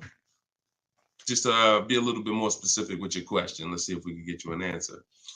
Swagger at Instagram says, I have an S550, still owe 40 grand. I plan on paying it off by summer 2025. Should I trade it for an S63? Run a race and start another race. The whole nother race. So you buy a whole car, spend years to pay it off, throw tens of thousands of dollars at it, pay it off, and then go trade it again and do the same thing over and over again. Next time with a higher price car that you will throw more money at. This is the problem. You don't understand leasing. That's the problem. See, there's no way to make that make sense. You still owe 40 grand on the S550. You're trading in your cars while they're still losing value every year dramatically. This is what we call the depreciation curve. If you've been on the show, you've seen it before. If this is your first time, this is how you understand what's going on with your car. This is the unseen expense. So when you buy that S-Class, it's losing thousands of dollars every couple months. And then you're see, there's three kinds of people. People who get great lease deals. Well, I'm not going to say that. People who lease, people who buy and keep long term, and they keep long term so that they can avoid the depreciation. And then there's people who are stuck in this middle right here. This is 2 years, 3 years, 4 years, 5 years, 6 years, all right here, when your car is losing the most money. So what you do is, see, it has nothing to do with how you paid for it. You can pay cash, doesn't matter. When you take a loan, now you're financing this depreciation and you're losing more. But when you say, all right, I bought this S-Class, now for the next 6 years, it's going to lose tens of thousands of dollars, and then I'm going to turn around and I'm going to trade it. You never get to a point like where you can win for the purchase. See, some of you've been taught paying off the car is the win. No, it's not. Paying off the car is not the win, because if the car is still losing value like this, if this is the way it's still depreciating and you get rid of it anytime while it's like this, you lost. You lost. The key is to keep the car so where the depreciation starts to look like this. So now, if you were here and you had a 10-year-old S-Class or 11-year-old S-Class, maybe it's worth 10 grand. And maybe a year from now, it's worth 9,500. It's not losing that much value anymore. You outlived the depreciation. That's when you win. That's the purpose of the purchase. There's nothing else important about purchasing because it's expensive. There's nothing else important about purchasing. No other benefits, in my opinion, about purchasing other than I can get to the point where I get here. I can pay off the car. What does that matter? It's still depreciating. I'm losing thousands. Now I'm gonna go trade it in, and I'm not gonna get anything for it because I'm replacing the car in its deepest depreciation phase. And I just haven't learned about leasing. I was taught not to lease. So that money you're tying up, when we were in Mercedes, a great deal on an S-Class. A great deal on an S-Class would probably be, they did them a couple times a year, probably could get one for about 13 and change. That was like a great deal, right? So 13 and change, you're talking, dividing that into the MSRP, which was about 110, you're talking, okay, 1.2, 1.25, 1.3% lease on an S-Class, great deal.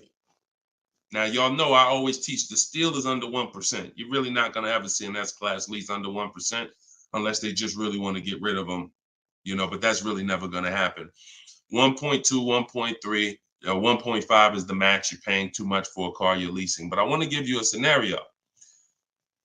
At $1,500, you're still under what you're paying for your car. See, because if I walked in and I wanted to lease a brand new S-Class, if I lease it and I'm paying $1,400 a month, then I'm driving a $115,000 vehicle, right?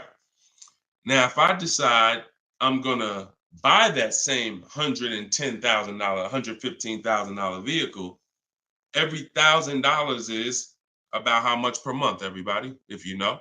Some of you seen the video, some of you talk. Every $5,000 on a that you're going to borrow on a loan is about how much per month?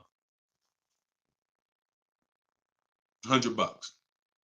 Exactly. So when you look at a $120,000 vehicle, 115, that's a payment of $2,300 a month. No money down.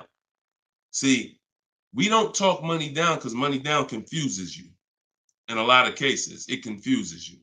When you look at the deal with no money into it, no money, now you can start to see how much money you've kind of been missing. Evaluate the deal with no money. Then you choose to put money down if you want, but you evaluate it with no money. So now you got a brand new S-Class, great deal on a lease, $1,400 a month. You gotta buy that to purchase the same exact S-Class, $2,300 a month. And then you get people who might be like you, who say, you know what? I ain't gonna get a new one. You haven't learned about leasing yet. You say I ain't gonna get a new one. I'm gonna get a pre-owned one. I'm gonna get a pre-owned one. And you look to get, instead of paying 115 for a brand new one, you look to get it for somewhere probably around 70. You look to get it for somewhere around 70. Every 5,000 is $100 a month. What's 70,000 cost on a payment, y'all? Every 5,000. So you're talking 50 grand, another 20, that's 400, that's 1,400 a month. That's 1,400 a month. So put these numbers together. Great deal on a brand new S-Class. 1,400 a month, leasing it. Great deal on a brand new S-Class, buying it. 2,400 a month, no money going into these deals. Great deal on a used S-Class, 70 grand, 1,400 a month for 5 years. Now, here's where we jack it up. Oh, well, I'll just put some money down. I'll put like 15 grand down.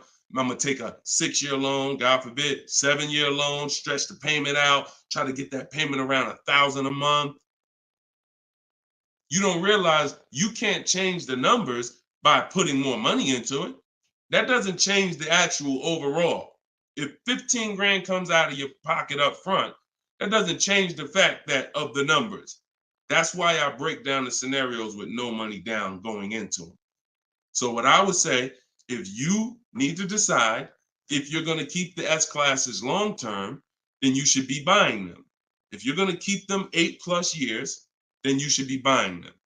But if you're not keeping these cars 8 years, then you should be shopping for great lease deals because you're just throwing thousands and thousands of dollars away. Same price you paid, same money that came out of your pocket for the last couple of years to drive that used S-Class, you could have been driving and leasing a brand new one. And I know what comes with a used S-Class, brother. I know it. Been with Mercedes. I was with Mercedes 5 years. I know the maintenance. I know the brake replacements. I know the service Bs. I know how much it costs to have an S-Class pre-owned, no warranty, and everything that happens is on you. So we're not even taking into account the maintenance and the repairs that you have to put into that S-Class that you wouldn't need to put into a brand new one that you lease if you just stop listening to people who told you that you shouldn't lease cars. No doubt about it. So that's the best advice I could give you, brother. All right, go ahead, Dolan. Shoot the next one up. Use your pointers to get a new 24 GB80 Genesis. Salute. Enjoy it, Austin. Great deal. That's what I did. I worked the deal, no money down, got them the low, then hit them with the down payment, plus went and pre-approved. There you go. There you go. See, you're able to understand when you're shopping with no money down, no money going into the deal. Don't show me what anything looks like putting money into the deal. We determine if we want to put money into the deal later. Shop, get the best price on the car. Find the dealer who's going to get the best price on the car. Then we'll work out the finances. Then we'll work out the details. Most people go right to the, all right, what's the monthly payment? All right, what should it, how much should a brand new GB80 be? Depends on who you buy it from. Depends on what they sell it to you for. First things first, we got to find a dealer that's going to sell us the car for the lowest price. Good job, Austin. Congratulations, man. GV80 is a nice vehicle. Enjoy it.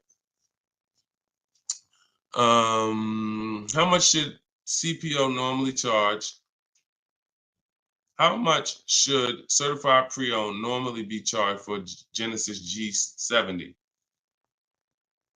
You haven't seen enough of them. So if I'm looking at a used, so example, I got a 2020 Infinity truck that I got year and a half ago. If I went in wondering how much it should cost without knowing, then the market's going to tell me. Now our goal is to get below market deals. So whenever we're getting below market deals, we are always we need to know what the market is first. You can't get below market deals if you don't know what the market is. So when we're getting offers on new cars, it's easy because we can see what the market is with all the offers we get. We get 5 offers, we get 7 offers, we can see what the market is. And we can see the low side of the market, we can see the high side. You got to do the same thing with used cars. And you go on every marketplace, we use 8 of them. We use cars.com, Driveway, Carvana, CarMax. Some people say, oh, CarMax is, if they're, listen, I don't care if CarMax is overpriced 90% of the time. The 10% of the time that they're not, they're going to be in the runnings. You know, it's like Best Buy. I know Best Buy is going to be overpriced for electronics 90% of the time. But when I needed to get an iPad for my wife, Best Buy had the best price. So if these people need to be in the runnings or you're going to overlook some savings. So yeah, we'll look at, CarMax, Driveway, Carvana, Carfax.com, Cars.com, Auto Trader, Car Gurus, eBay Motors. So we're looking everywhere there used cars. And then we're going to look and we're going to sort by lowest price to highest price to see where the low side of the market is. Then we do our narrowing down. I need to know what the low side of the market is. If it's 24, if it's 4, when I was shopping for my truck, the low side of the market was 30 to 31 to 32. That was the low side of the market. So when I saw it and I narrowed it down based on Carfax. This is how we narrow it down. This is my system. All in my book, all of what I teach, all of my live shows, this is our system. Narrow it down by title history, then service records, then accident history. Then we need to check the original MSRP. Can't get a good deal on a used car without knowing the original MSRP. How you gonna do that? Who's bought a used car in their life? Type the letter U. If you bought a used car in your life, type the letter U in the comments. Anybody who's bought a used car, type the letter U.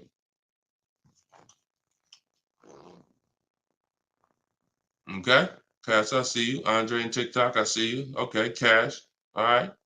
King of Rap, I see you. Okay, if anybody bought a used car, okay. How you get a good deal without knowing what the car was originally? I gotta tell you, I'm the bad news first person. I can lead you to the good news. I gotta tell you the bad news first, though. Think about that. How am I buying something used knowing how much I'm saving without knowing the original price of the item? 2 reasons. 1, I need to know the original price to know what real discount I'm getting. 2, I need to know what's in the car.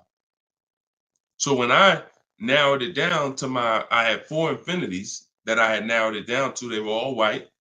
They were all asking between like 31 and 32, similar price range. This is where we get in trouble at. I pulled the original window stickers of the cars. I see that one of them brand new was 46. One of them was 48. One of them was 52. And the one I got was 54.5, brand new. So I'm able to see the discount percentage. In my book, I call this the true value percentage. This is all that matters when it comes to price. And once you do the check and make sure it's a good car, title history, service records, accident history. Okay, now it's time to get to the money. I need to know what the car was originally. I know 54,000. This one I paid 31.8 for. I got a 42% discount. Now, if I would have took the one that was $1,000 less on the asking price, because I didn't know how to do this. Now I didn't know that one was only 48,000 brand new. So it's a smaller discount. It's probably only saving me 30 something percent. The one I got was 42%. Forget what the dealer's asking. The dealer was asking $1,000 more than the other ones I was looking at. But once I saw what the original price of the car was, I knew that that was the best value because you got the most expensive car brand new. Why would I take a car that has less equipment because they're charging $1,000 less for it? But it has 7,000 less equipment in it, 7,000 less features in it. It's the little things, y'all. It's not the big thing. It's the little things that you're missing. And this is what we do. This is why I'm here. And for those who are willing to listen, we teach you how to do it the right way. These things you haven't been taught to do.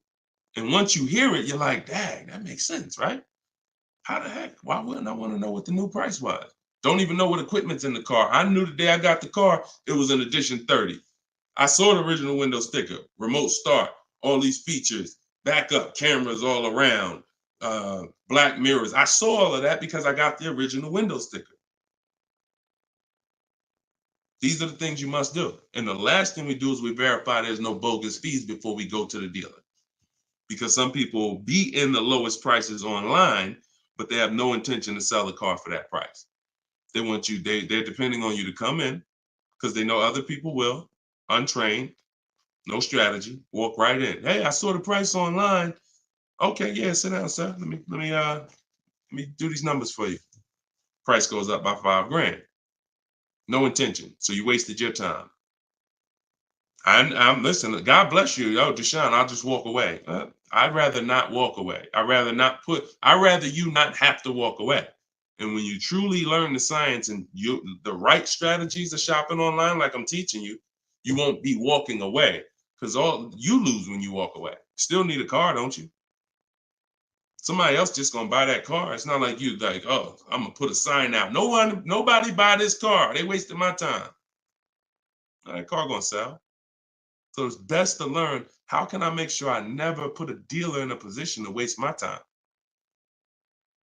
Because while you were at that dealer that was overpriced, the best price car was selling. Because the best price cars don't wait online. They 24, 48 hours, they're gone. So while you wasting your time with the fake dealers, the best ones are the car's gone. That was really the good deal.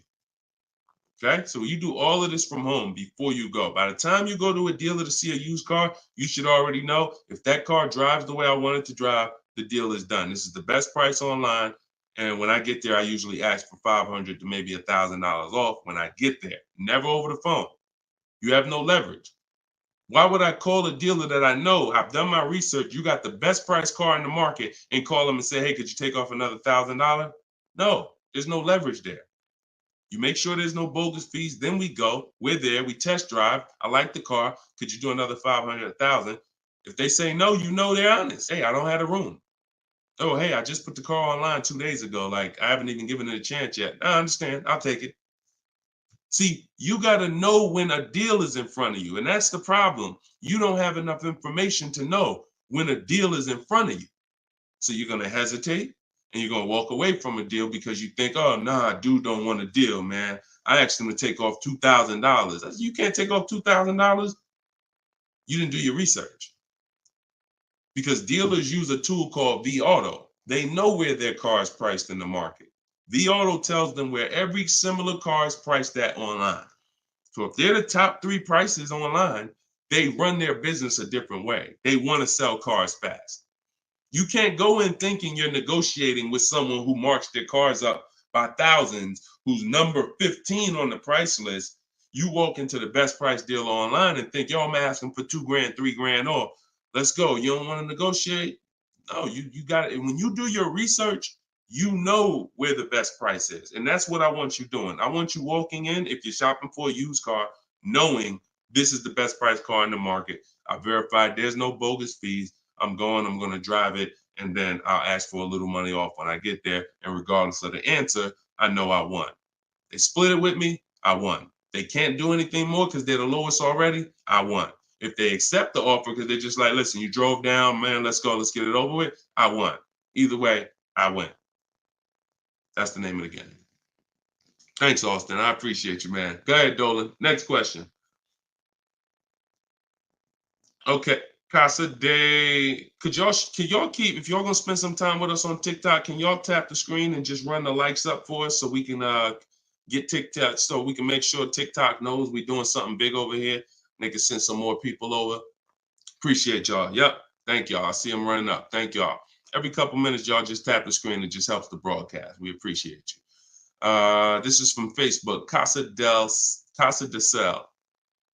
Hi, I'm paying off a Land Rover. Blue Book says its trade-in is $40,000. That's garbage. So throw that out the window. Blue Book is trash. Blue Book is a marketing website. They don't buy cars. And so what you want to do is you want to get a real number, which is an offer. Your car is not worth what an algorithm says it's worth. Your car is worth what someone's willing to pay you for it today. So you want to go, this is part of our process. We call it equity assessment. There's 7 steps in my book. Once you decide leasing versus buying, that's step 1. Most important question is, am I going to lease or buy? Because you can't get a good deal on a purchase if you should have leased. No way. If you were supposed to lease, because you don't keep your cars 8 years, but you bought, you have a horrible deal. You're going to lose it depends on the price of the car. You'll lose over 10,000 on a higher price car. You probably lose 4, 5, 6 grand on a lower price car, at least 4 grand, 5 grand. So that's step 1. Now, once you decide that, we move to step 2, which is the equity assessment. Equity assessment is any vehicle we have, we need to assess if there is equity in it or what the equity is. And it's based on offers. So when you go to Kelly's Blue Book instant cash offer, not KBB, not Blue Book, instant cash offer, Kelly's Blue Book, you're going to see that Kelly's Blue Book led you astray. In most cases, telling you your car is worth $48,000. Because this is when we begin to expose that Kelly's Blue Book was a marketing website and they would tell you anything. Kelly's Blue Book is owned by Autotrader.com. What they began to do maybe 7 years ago is they begin to buy cars. So they didn't just give you there was a little button on here that says, we'll make you a cash offer. And I would do this with people in the dealership when I was there. They would come in and say, hey, Blue Book said my truck is worth $48,000. I said, oh, really? Well, and I explained to them that Kelly's Blue Book is an algorithm site, but they do have this feature where you can click a button and you go through a nice 5-minute appraisal and they'll make you an offer themselves. So now let's go through this and let's find out what they're going to offer you. And you go through the 5-minute appraisal and they make you a cash offer, and it's usually $2,000 to $3,000 less than what they told you your car was worth. So they'll send you into a dealer fighting for a number that's not real, and you're looking unresearched, unaware, walking out saying, oh, well, I know my car's worth 48. So that's why we don't use them. And again, the offer you're going to get is from them. So it's not even like, well, oh, we don't use Kelly's Blue Book. And then, no, we use Kelly's Blue Book, the instant cash offer tool. And you're going to use that. You're going to use CarMax. You're going to use Carvana. You're going to use Driveway. You're going to use AutoNation, Sell My Car. And you're going to use Car Guru, Sell My Car. And this will take you about 20 to 25 minutes. You're going to get 6 offers because everything we do is a bid. And then you'll know what your car is really worth. That's the first thing. Before you think about what you're going to replace the car with, let's get the real most money for your car. Equity assessment. So do that first. Okay? Yeah, Kelly's Blue Book is trash, but not the instant cash offer tool. But yeah, we would be sitting there and the person will have their printout, like a number like that, 48,000. And then we go right through it and they're like, oh, wait, now they only offer me 45. Yeah, right? So if the people who told you your car is worth 48 is only offering you 45 for it, what does that tell you? Oh, go back to that site that they offered you 48. You see all those banners, see all those marketing banners and ads? Yeah, that's why they need millions of people to come there to have that make sense for them. All right, go ahead, Dolan. Next one. Right. This one's TikTok. Can I get advice on walking in a dealership with a check in hand strategy? Don't walk in with a check in hand. 80% of deals are overpriced, Andre. You can walk in with a check in your hand. If you get somebody who's really good, they're going to take the check. And that's the mission. Get that check out of your hand into our bank account. And if you're dealing with an 80% dealer, you lost. See, again, I'm giving you boundaries so that you can understand. If you break the boundaries, if you choose to go over the boundaries, that's fine. But I've been doing this for a very long time, and everybody that knows me, everyone that's close to me, be it here in New Jersey or be it in my group, they know that I'm the person who helps you save the money on cars. I would put my money against anybody that I'll get a better deal than you. Now, if you're shopping, I wouldn't put my money against any of my people who learn from me. Anybody that learns from me, I wouldn't bet that I could get a better deal than them. If we got the same time frame, we're gonna get about the same deal. But somebody who has no strategy, just shopping, going into dealers, I'll put any amount of money. I bet you $1,000 today that I get a better deal than you without even leaving my house. So I want you to be in that position because you don't know who you're dealing with. If you're in an 80% dealer, they knock off $3,000 for you, $5,000. You think you won? Look,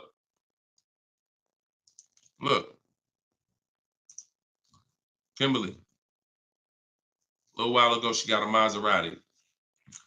Posted this in the group. It was a $91,000 Maserati. She ended up leasing it for $944, but I want to show you the money breakdown. Before she accepted that offer, she had an offer of 20 grand off right here. So she had an offer on an 86. So pay attention to this. $86,000 vehicle, they were taking 20 grand off for her. 20,700 to be exact. She ended up going and getting a $91,000 vehicle for $944 a month. So even a better deal. So she ended up saving more than 20 grand, more than 21 grand. Why is this so important? Because if she would have went in and got excited, she'd have walked into a dealer, walked in, and somebody would have said, all right, listen, I know you're serious. Today only, I'll knock 10 grand off for you. 10 grand. She probably never heard that in her life. $10,000 you're going to take off the price of the car. Yeah, I knocked 10 grand off. All right. Somebody who's not educated, someone who's not researched, rather, someone with no strategy. Let's go. Let's sign that. And telling our friends, you know, they took 10,000 off from me. Until we get 5 to 7 offers, we don't know what the best number is. She wouldn't have saved over 21,000 on her brand new Maserati. So when we talk about this money is not hundreds. This money is thousands. Some of you, if you're buying luxury cars, tens of thousands, 5-figure deals that you are going to just leave on the table. Going in, that's some 1990 joint. Oh, walk in, check in hand. Yo, I got a check. Who wants to sell me a car? 1990. You're doing the same things that someone in 1990 did. Let that sink in. So what do? You stay home, you get offers from home. Now, all of you who are like, Deshone, I want to do it your way. I don't want to have to figure this out. Give me the roadmap. That's my new digital book, Cars from Home, 7 Steps to Saving Time, Money, and Avoiding Dealerships. All my scripts are in there. My strategies for leases, my strategies for purchases, my strategies for used cars, the bank bidding war, where we make banks and credit unions bid for our loan.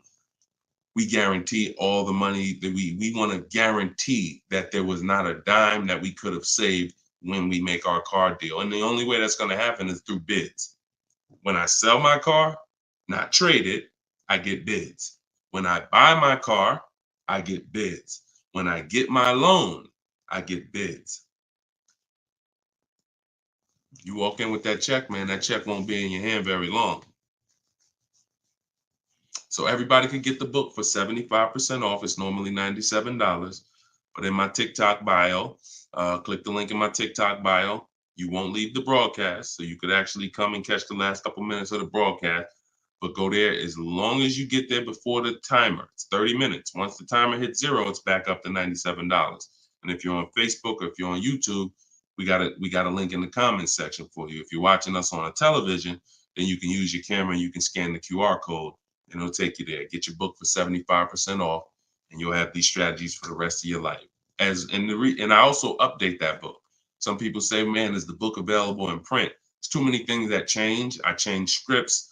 I change templates I use, websites change, Vroom went out of business. I need a digital book. I can update the master file so that way you open this book a year from now and it's updated. So you'll see some of you got it 2 months ago and you open it today and you're like, wait, I see something a little different. Yeah, because I update the book regularly. So yeah, get your copy before. And even if it goes back up to $97 and you miss the welcome offer, what are you going to save? What do you really think? How much money do you think you're going to save using my stuff? That's what you should be holding me accountable to. I'm going to get Deshone's book, and I want to save the same amount of money Deshone would have saved on this deal. And when you see these people, Bonita, when you see Kimberly, when you see Sean, when you see Eddie, all these people I share throughout the shows, they're getting the same deals that I would have gotten. But they were just like you. They weren't in the car business 14 years. Frina, she just got this Jeep a little while ago. Look, 2024 Jeep Grand Cherokee. Look, $65,000 MSRP, $579 a month, 0.88% lease deal. I use all the scripts, contacted the dealer, I followed the program, used the scripts, contacted the dealer, sealed the deal. We're in a different world. So you either gonna come over to our world or you're gonna stay in your world. And your world is painful and expensive. Painful and expensive. Spending hours in dealerships, multiple visits, going back twice, 3 times. Painful. Every car deal I make is from right here where you see me at. I'm right here. Go ahead, Dolan, shoot the next one up. Austin, I see you. God bless you and everyone online. I have to get back to work. Thanks for checking in, man. Always enjoy the new car too. Because my payment is due in 15 days. Enjoy, man. God bless you. Swagger from Instagram says, it's smart to buy the vehicle after leasing it for 3 years. No, it's a horrible idea. You've already had the vehicle for 3 years. You're buying a used car now.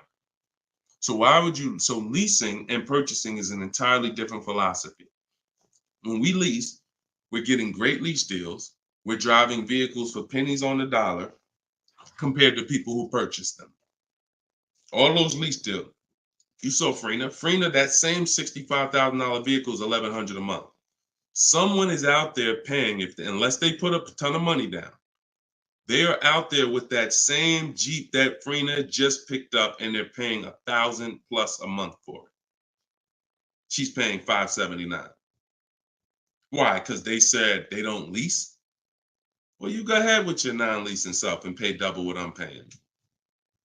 Now, if you're keeping the vehicle forever, 8, 10, 12 years, in my book, I created the 8-year rule. The 8-year rule is when you begin to win as a purchaser, because that's when the depreciation is going to cool off and make sense. You can get some of this money back because the person who's leasing is killing you. In terms of the money that's not coming out of their household compared to yours, they're killing you. So you now need to try to catch up one day. And if you catch up, the only way you catch up is you keep your car until the depreciation cools off 8 years, 9 years, 10 years, 12 years. And that's where you win. You can't do that with a lease. But keeping your car 6 years or 7 years is not anywhere near enough time for you to catch up to a person who leased and got these great lease deals. Because you're paying for the whole car. New car, used car, doesn't matter. A new car, you're paying thousands more than a person who leases. A used car, over 8 years, you're paying about the same money as a person who leases for a used car. So by the time you go and replace that car, if you kept it 8 years, your car's already 11, 12 years old, 13 years old. Person been leasing, been driving brand new cars. So there's no comparison. It's great lease deals are here, long-term purchases are here, and everyone stuck in the middle is just losing thousands and thousands of dollars. I'm sorry to tell you, but if I don't tell you, no one's going to tell you. You buying cars, trading them in 4, 5, 6, 7 years, when they're still depreciating heavily, you're losing compared to people who purchase and keep long-term and people who get great lease deals. You're losing thousands. If you buy your lease, now you're switching and saying, okay, why do I want to buy a used car now? Because that's all buying a lease is. Let's take let's take the aspect out of it that complicates it. When you are buying your lease, you're buying a used car. That is it. Except you don't have to go search for it. It's right there in your driveway already, and that's the only difference. So what makes you say I'm going to stop leasing to buy a used car? You'd have to be saying I'm ready to keep something long term, 8, 10, 12 years. So if you're ready to keep something long term, then buy it. Because you're going to need to be committed to keeping it long term because you've already been driving it for 3 years. You've already been driving it for 3 years. So where are we actually going? You're going to look up in 3 years, 3 more years, and you're going to say, Dad, I had this thing 6 years now. Now, if you're like most people who buy their leases out, you're going to take a 6-year loan. Because in order to get a comparable payment to what you were paying for your lease, you're going to need a 6-year loan. So now you're going to look up that, just so you know, 6-year loan plus the 3 years you leased it, that's 9 years. Same car. Same car. So you're paying on the same car for 9 years. And then you look up in 3 more years and you're like, man, you know what? I'm ready to get out of this. Still got 3 years of payments left. Only scenario where you can pay on a car for 6 years, turn around and still have 3 years of payments left is when you bought your lease. Makes 0 sense. Makes no sense. Unless you're keeping forever. That's a different story. You want to keep it till the wheels fall off, then buy the lease. It's the only way it's going to make sense because you're paying so long on a car, the same car, you better be keeping it long enough to have it make sense. And that's not 5 more years. Your loan ain't even paid off in 5 more years. Buying your lease is a horrible idea for most people. Horrible, horrible, horrible idea. And it's just because what you don't want to shop. You don't want to shop. You don't want to get in the market. Old strategies, you're scared. New way, sitting at home, get bids, let the deals come to you. Because that's what I see. I saw tons of people buy their leases for the last 3 years because they were just scared to shop. Oh, it's not now here. I don't want to. We've been making deals since the pandemic. Deals been out here for people who shop and know how to get deals. So unless you're changing your whole philosophy, I'm stressing to you how bad buying your lease is. All right. This one's Instagram. If I'm searching for a car, but I want a specific trim, should I search the entire market for only that car and the trim level I'm looking for? If I want a specific trim, that's the reason why I use the 25 to 5. 25 to 5 strategy in my book is what we do for new cars and leases. Because when you walk into 2 dealers, it's another reason about not shopping this limited way anymore. If you're shopping from 2 dealers, all you have is what they have. If 2 dealers don't have the trim, you ain't got nothing. When we reach out, we're connecting with 25 dealers online. So if that car is out there, I'm giving 25 dealers. I'm shopping out of 25 dealers inventory. So if no one has it out of 25 or only 1 or 2 have it, now I know that car is just super rare. Or maybe it's about to sell out. Maybe it's like that happens sometimes where like the 2024s are all gone, but the 2025 haven't come in yet. There's only a few 2024s left. But yeah, I mean, we shop wide. We shop wide. Several people who are learning from me and you're getting deals, they drove. A lot of those people that I showed you throughout the show, they drove 45 minutes, an hour and a half to get to the vehicle when they're picking it up. Look at Sean. Sean specifically And this is how important. I'm gonna let someone else tell you why shopping this way is the best. Because he said, look, he saved. I said I said you're saving over 20 grand with the discount and the rebate. But the only way to know is this the best deal is to compare to the other offers. Because again, I don't know if you could look. I sold a Maybach back in 2015. It had a $20,000 rebate on it. So I don't know if the rebates is 15. What if they got a $20,000 rebate on that? Now that was a $260,000 vehicle, but still, you just never know. So I said, if you're gonna compare it, you're gonna compare offers. He said, yes, I got about 15 quotes. He said I couldn't find anything under MSRP. He ended up expanding his search to 150 miles to find this deal. So he's driving probably 100 miles somewhere. I doubt it's all the way 150 miles, but maybe he's driving 100, 120 miles. But look what he's saving, 20 grand.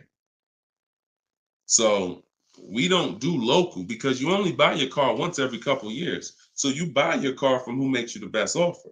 You service your car from where it's the most convenient. Yeah, we drive to get our deals because most of the time the dealers that are near you, they feel like they own you anyway. So when they see the zip code, they think, oh no, we don't have to make, this person's local. This person's 20 miles away. No, we're not gonna do nothing crazy. But when those people who are 100 miles away from us see us pop up on their computer, and they're like, oh wait, we could take a deal from our competition. All right, let's do this. Sometimes they'll beat the deal that your own local dealer won't get. Your local dealers are charging you the most money. Local dealers are hands down most of the time charging you the most money. Everybody close to you, because they just like you close. You ain't gonna shop. The statistics show you shop 2 dealers before you make a deal. That's what the statistics show. Look, right here. Let me show you something. When I tell you, look, no offense, I wouldn't be trying to help you if I could, but I gotta keep it real to you. This is all stuff we know about you. Look, how many dealers does the average person visit before buying? 39% future car buyers plan to visit at least 3. They won't, because the actual statistics show 4.2 websites a person visits, and then it's 2. It's actually 2. Hold on. Let's see where it's at. Only 1 in 3 potential. The answer's 2. I ain't got to tell y'all. People say, oh, I plan to visit 4 dealers. You ain't visiting no 4 dealers. You're going to get tired. Time you get to the 3rd one, you're going to be like, okay, this is getting old fast. I think we could get it over with. 2 is the answer. So if the industry knows that you visit 2 dealers before you make a deal, why would I give you a great price? So when you're using what I'm telling you to use and you're sitting at home and you're talking to 25 dealers, you have 25 dealers in your inbox.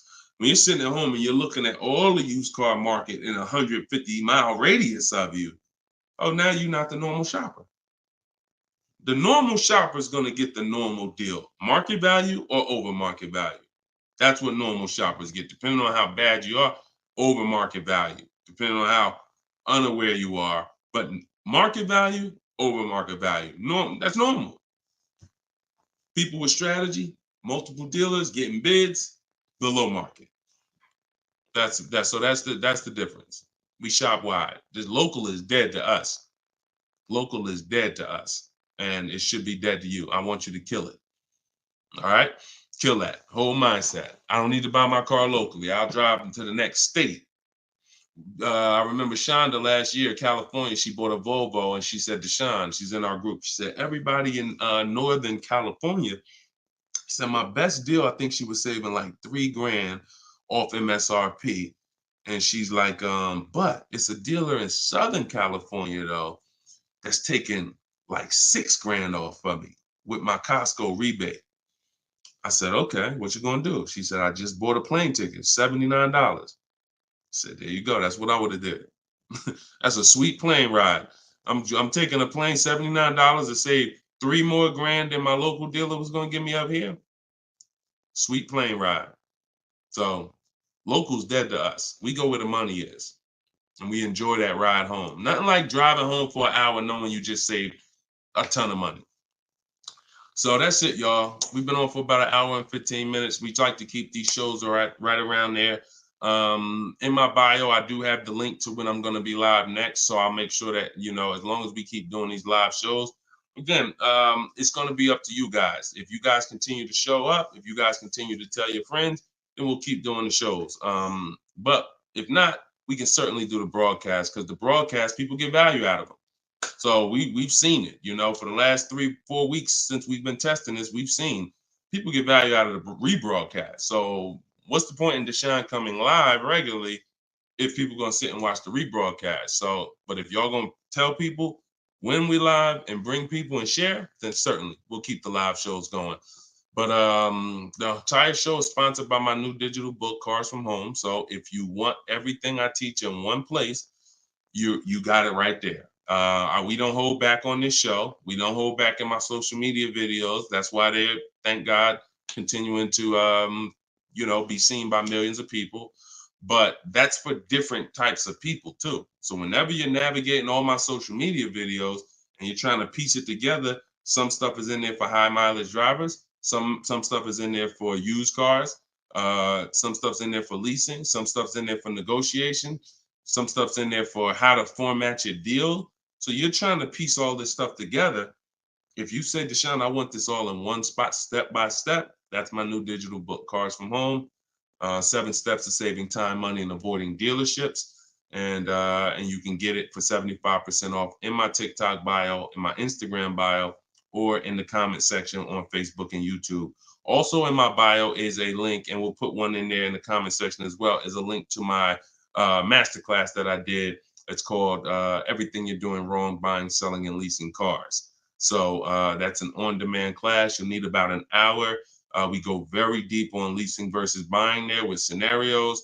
And I go over 23 mistakes that most of you are making. And, if you're going to really save money on your next car and every car, you're going to need to stop making those mistakes. So that is in my TikTok bio and my Instagram bio as well. And you can certainly just get in where you fit in. I make the information available. Get it how you want it. Just get it. All right. I'll see y'all on the next show. God bless you.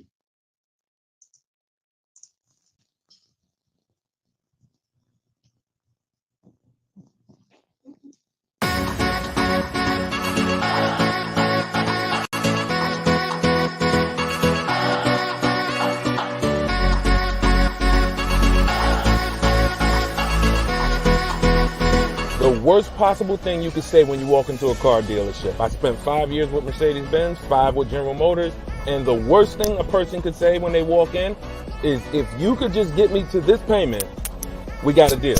So your loan's probably still like 19, which means you got to pay to get out. You're upside down. It's called negative equity.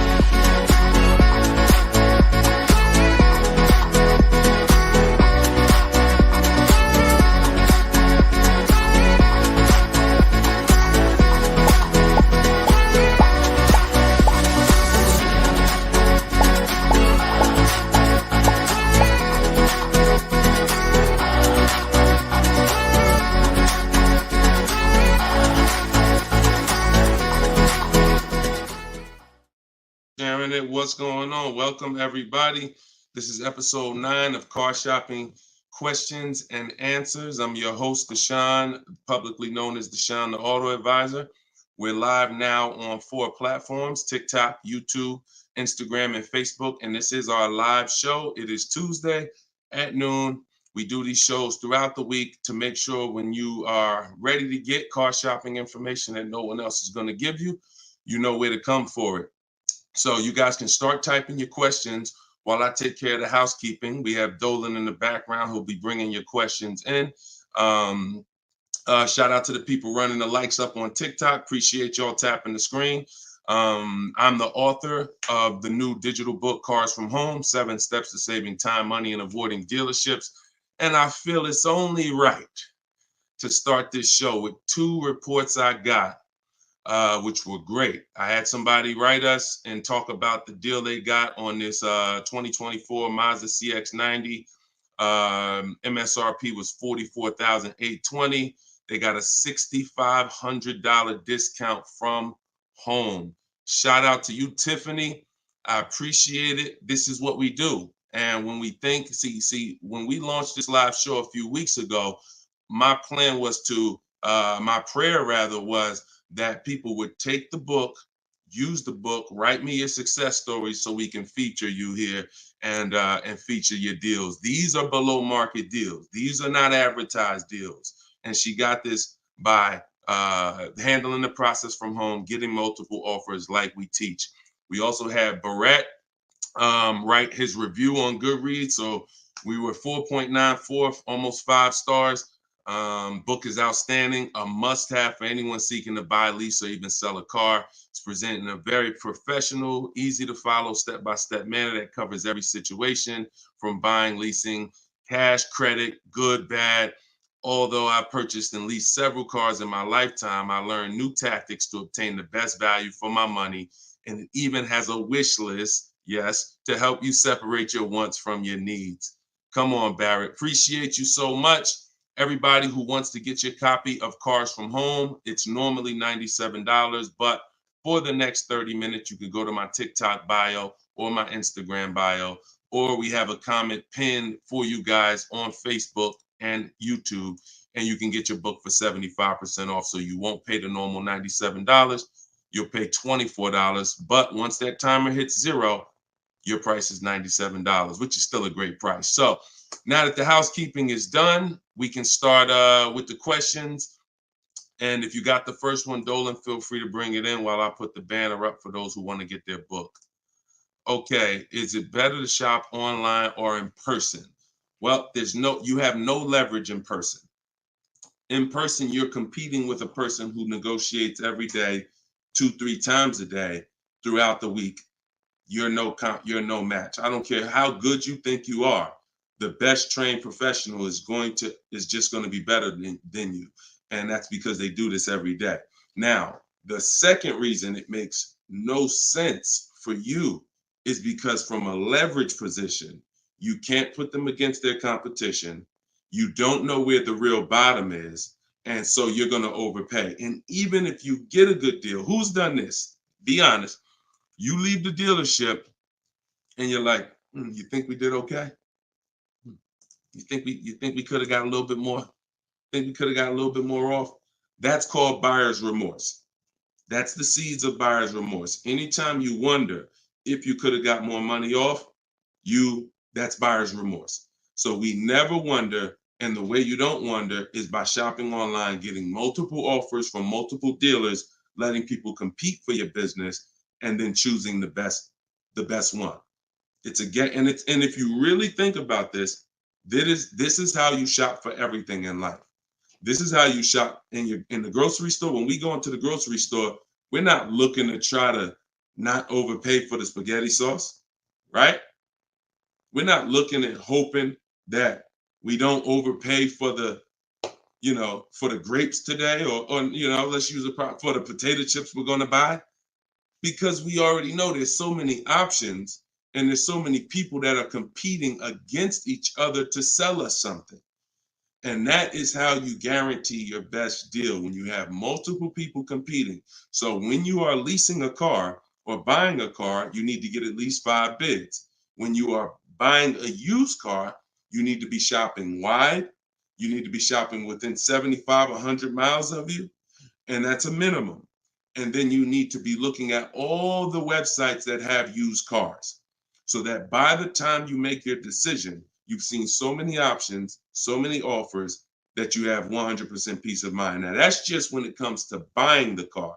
When it comes to replacing your car, because some of you know there's a word we don't use, it's a T word. It's 2 words we don't use. One is trade, one is down payment. Because we sell our cars, we don't trade. You never get the most money for something trading it. I don't care what you have. You got a baseball card, You trade that baseball card for something, you're not getting the most money for the baseball card. How do you get the most money for the baseball card? Put it on the market. Put it on the open market and let the buyers come to you and see what the best offer is. Never going to be from a trade. Now, the only time we do have to trade is if you're in a negative equity situation. If you're in a negative equity situation, then, and you have too much negative equity, you're going to need to do a trade if you can't pay the difference.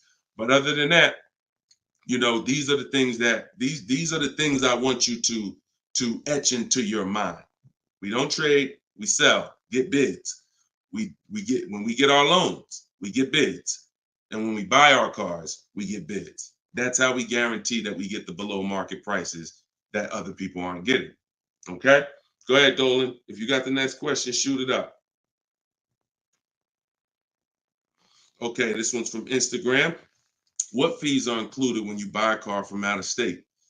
I mean, if you're buying a car out of state, standard fees are, if you are purchasing a car, purchasing, not leasing, standard fees are tax, documentation, DMV. Tax, documentation, DMV. I've worked for a handful of dealers in my life. I've never once had fees that were outside of those fees. Never once. Shout out to y'all running the likes up. Could y'all keep running the likes up on TikTok? And shout out to the sharers. You know we appreciate you. Thank you for sending your friends. Thank you. Listen, you should at least be tagging your best friend. Whoever your best friend is, and hopefully we all have at least one. That's the person you should be tagging. They'll thank you. No one's gonna get mad at you for sharing my stuff with them. I guarantee you that. But shout out to the sharers. I appreciate y'all. So when you are, so that's an indicator. Any dealership that is making up these fees that have run rampant over the last 4 or 5 years, prep fees, marketing fees, internet fees, low jacks, we call that padding the deal. You know, you're just packing on stuff, and what you're doing is you're leaving yourself room to negotiate. We don't like to buy from those dealers because those are 80% dealers. I saw somebody ask yesterday on the show, what's an 80% dealer? We didn't get a chance to get to that question. 80% of dealers will overcharge you. It's a competition. So what you're trying to do is find the dealers who are the best prices. And the 20% are the great people. They're the honest ones. They're the ones who are not afraid to compete. These are the people we want to buy cars from. And so once you find the honest dealer, but you can't walk in to find them. You have to sort for them. Because if me and you are standing next to each other on the street and there's 10 dealers in front of us, and they say to us, 8 of these dealers are overpriced. 2 of them are the best price, but there's no label on them. What's the odds that we're going to walk into the 2 that are the best price? Not really that good, right? But if we're at home and we're talking to all 10 of those dealers at once, we're going to reveal who the 20% is. So that is our goal. Our goal is to always find and buy from the 20% dealers, and we let them come to us through online bidding, through online shopping, never through walking in and dealing. Because if you're dealing, as I said, with a dealer who has padded that deal so much, you go look at that deal and there's $4,000, $5,000, $6,000 in made up fees to pad the deal. There's no amount of discount you can get where you're going to get a below market deal. They've just set it up that way. I could take off $5,000 for you, make you think you won. You're still not below market. So that's the psychological things you have to understand. And that's why we shop from home. All right, shoot the next one up, Dolan. Great question. All right, good question. I see Instagram coming through with some great questions today. Keep typing your questions.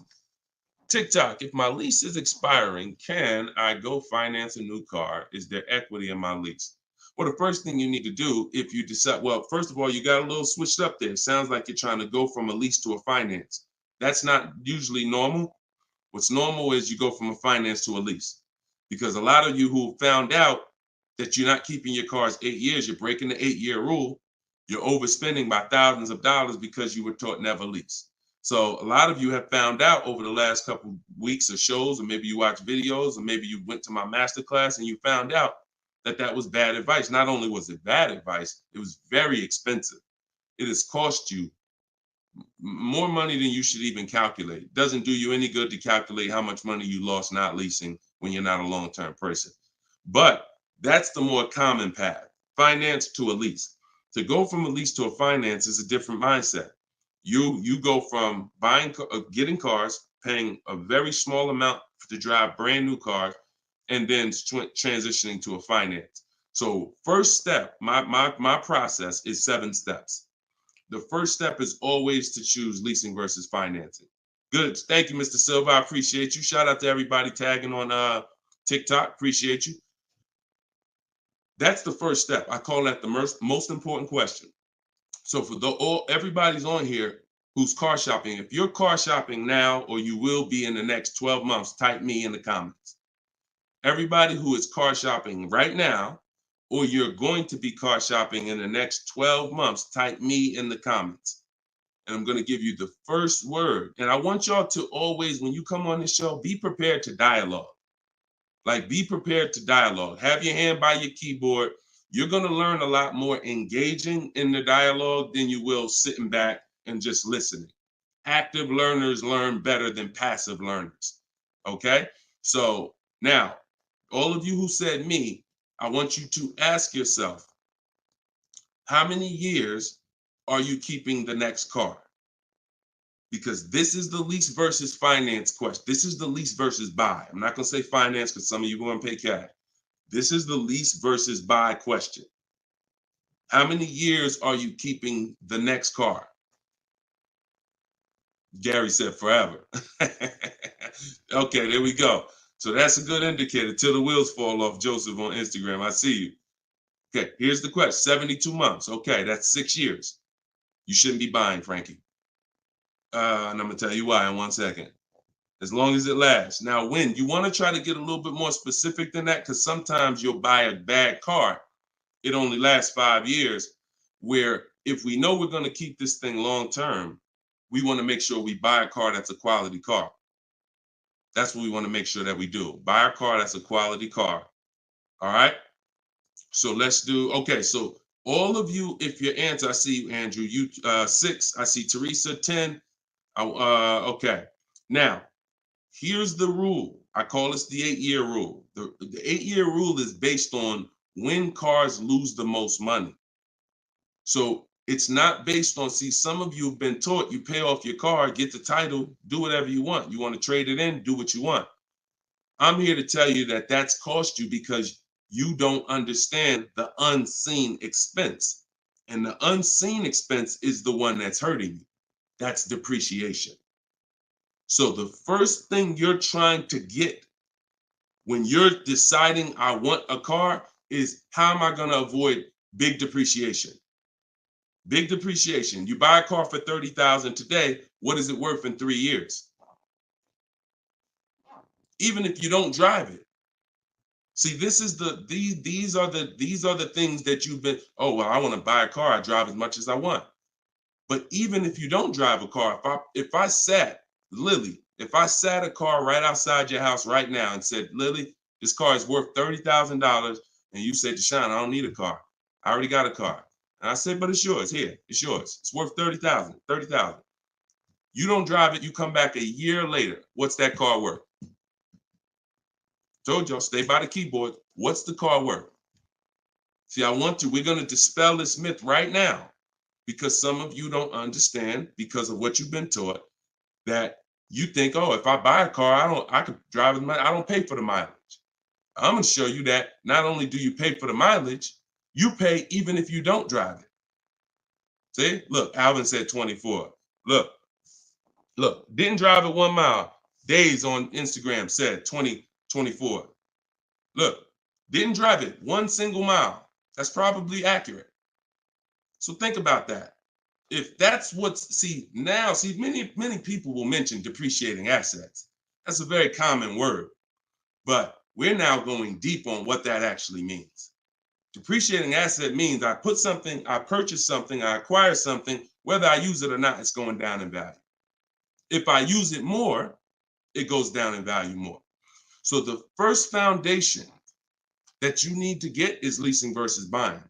This is why if you don't lease, but you should have leased, there's no way to get a great deal. Because when you get great lease deals, some of you seen Danielle. Danielle got an Audi A3, $44,000 car. She's paying $550 a month, no money down. So that's Danielle. So when you consider what that deal would, what that car would have cost her if she purchased it, no money down, probably would have cost her about $900 a month. $900 a month. Every 1,000, but every 5,000 is about $100 a month, depending on interest rates. 5-year loan. So foundation. So what you're trying to do is avoid the depreciation. Y'all know when I break this out, y'all know what this means. Some of you, if you're new here, you may not know, but this is what this means. This is how your car loses value year 2, year 3, year 4, year 5, but then it starts to level out. And what you want to get to, forget paying off the car. You could have paid cash for it. Doesn't change this. Deshone, I got a loan on it. Doesn't change this. This is the actual asset value. This is the car's value. Forget the loan that's attached to it. This is the car's value. So your goal in purchasing, if you want to avoid this, see, some of you buy cars, trade them in here. Trade them in here. That's 2 years, 3 years, 4 years. You're trading the cars in when they have lost the most value. And that's a losing formula. Now, there's 2 ways that we avoid this. One is long-term ownership. Who has a car outside? They've had it for more than 8 years. More than 8 years. Type me if you have a car in your driveway or in your household, you've had it for more than 8 years.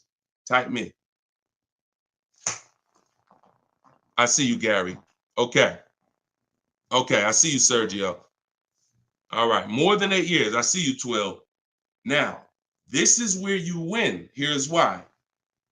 Your car is no longer losing value like this every year. Now it's only losing a little bit. Now it's only losing a little bit.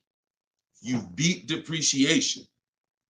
See, the goal with a purchase is to beat depreciation, not pay off the car. You could pay off the car and still lose to depreciation because you replaced the car in the early life cycle. So if you are not buying the car with the intent to keep it long term, 8 years, there's no comparison to a person who's leasing. So there's 2 sides. One is the people like Danielle. One of the people who are like, Deshone, I'm not keeping a car 8 years. You should be shopping for aggressive lease deals, not normal lease deals, below market lease deals. That's what I teach. Or you should be purchasing, getting great deals, below market deals on purchases, new cars, used cars, with the intention to keep them long term. That's it. So that's all step 1. I call that the most important question. That my book is broken down into 7 steps. It's called Cars from Home, 7 Steps to Saving Time, Money, and Avoiding Dealership. Step 1 is the most important question. That's what we just hit on. It's the leasing versus buying, because you need to pick a side and you need to have a long-term plan based on what side you're picking. You can't be stuck in the middle. Stuck in the middle, you're going to lose all the money. You lose all the money stuck in the middle. Purchasing cars, flipping them in 3, 4, 5 years, you're losing all the money.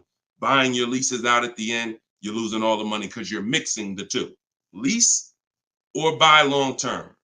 This in the middle right here, that's the danger zone. Everybody clear on that? If we're clear, type clear. If we're clear, type clear. All right? This is Monday's live show. But wait, what day is it? This is Tuesday. Tuesday's live show, 12 o'clock. So whenever y'all don't see the banner on the show, then you know it's live. If you see the banner that says when we're live, then you know it's one of our rebroadcasts. But if you don't see the banner, that means we're live and you can start typing questions. All right, clear. All right, everybody's clear. Now let me hit the second part of Frankie's question. Okay, and for those who just came on, everything I teach is out of my new digital book. It's called Cars from Home. And you all can get it for 75% off. It's normally $97, but in my TikTok bio, in my Instagram bio, and in the comment section on YouTube and Facebook, we put the link there for you so that you can get your copy for it. You won't pay the normal $97, but you only got 30 minutes. It's a welcome offer. Once that clock goes down, to 0, your price is $97, which is still a great price. You saw how much money Tiffany just saved on her new Mazda, just using what's in the book. Saved herself, I think, $6,000. So go ahead. Oh, no. So, and then you move into the equity assessment. So once you decide, Frankie, which you already said you're only keeping the car 72 months, you should not be purchasing. Because if you purchase, we already went to what's going to happen. You can't win keeping that car 6 years and then replacing it. So you should now be doing your equity assessment, which is calling your bank, get your payoff, and then you're going to go to the cash buying websites.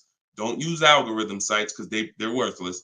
Car Guru, Sell My Car, CarMax, Carvana, Driveway, AutoNation, Sell My Car, AutoNation, Sell My Car. 6 offers, 3 are from dealers, 3 are from online buyers, and these are the best offers you're going to get. They'll cut you a check the same day. That's our bidding system. That is how we do our equity assessment. We do not trade our cars in because we're not going to get the money that they're worth trading, which I hit on earlier. All right. I know we got a lot of questions being typed. Dolan, you can shoot the next one in. Okay, this one's from Instagram. I'm looking to lease a GLS 450. Does Mercedes have any third-party restrictions on selling your lease? So I wouldn't concern myself with that. I'm going to tell you why. That's like trying to think about the purpose of equity on a lease is a bonus. Shout out to y'all running the likes up on TikTok. Appreciate y'all. If y'all could keep tapping the screen every couple minutes, if you could just give it a little tap, tap, tap. That just keeps running them up. Just every minute. Every time you hear something and you're like, oh, that was good. Tap, tap, tap. And it'll just keep the likes running up. Keep TikTok notified of what we're doing over here. So you never want to base the car you're going to lease on if it's going to have equity at the end. The benefit of leasing is driving cars for pennies on the dollar compared to what people purchasing them. And you're avoiding depreciation that people purchasing the vehicles are going to take. That's the benefits of leasing. Now, there's a lot of other benefits too. I mean, you're driving a new car. You're under warranty most of the time. Depends on how many miles you drive. So if you drive, 12,000 miles a year, most bumper to bumper warranties cover that. If you drive 15,000, maybe you won't have a little bumper to bumper at the end, depending on what you choose. Mercedes has a 4-year 50,000 bumper to bumper. But the benefits of leasing are what I just laid out. Equity is a bonus. We don't want to look, equity is not something we ever want to base the vehicle we're going to lease off of. It just doesn't, it's too many market changes that could affect it. A car could have high resale values now, and then in 3 years it doesn't, which means any equity will be eliminated because of the 3-year-old used car market. So you don't want to shop like that. You don't want to shop like that. Focus on, and what I teach in my book is you're going to pick 3 vehicles. Good to see you, Judith. You're going to pick 3 vehicles because leasing, it's so easy to get a great deal purchasing. So easy. On a new car, forget about it. The bids, forget it. We're going to find the 20% dealers. In my book, I have all the scripts because I don't want you talking. Who'd rather get great deals without talking? Be honest. Who's not a good negotiator? You're not a good negotiator. Type not me. Like you just be honest. I don't ever want you to put yourself in a position where you need to talk. And if you start talking to somebody who's trained to talk and dissect and get information and then tailor a deal, you're going to lose. So in my book, everything is silent. The only people we talk to when we talk to people are managers, because those are different conversations if we need to have them. We're never talking to salespeople besides when we're coming on to test drive the car. We're never talking to salespeople because we just don't know who we're dealing with. So when we're online, we're always typing. That's why I say go online. My strategy is called the 25 to 5. We go online and we contact 25 dealers, go to their website. I have copy and paste templates in there that you just fill in what you want. But if you're going to do it your way, that's fine. But I'm telling you, you don't want to deviate from this format because you're going to get yourself in trouble and you're not going to get the results. You want to be able to connect with a large amount of dealers so that you could get 5 offers, at least 5, because 4 are going to be overpriced most likely, but 1 is going to beat everyone else. So, but when it comes to a lease, there is the lease program. that the dealer can't control.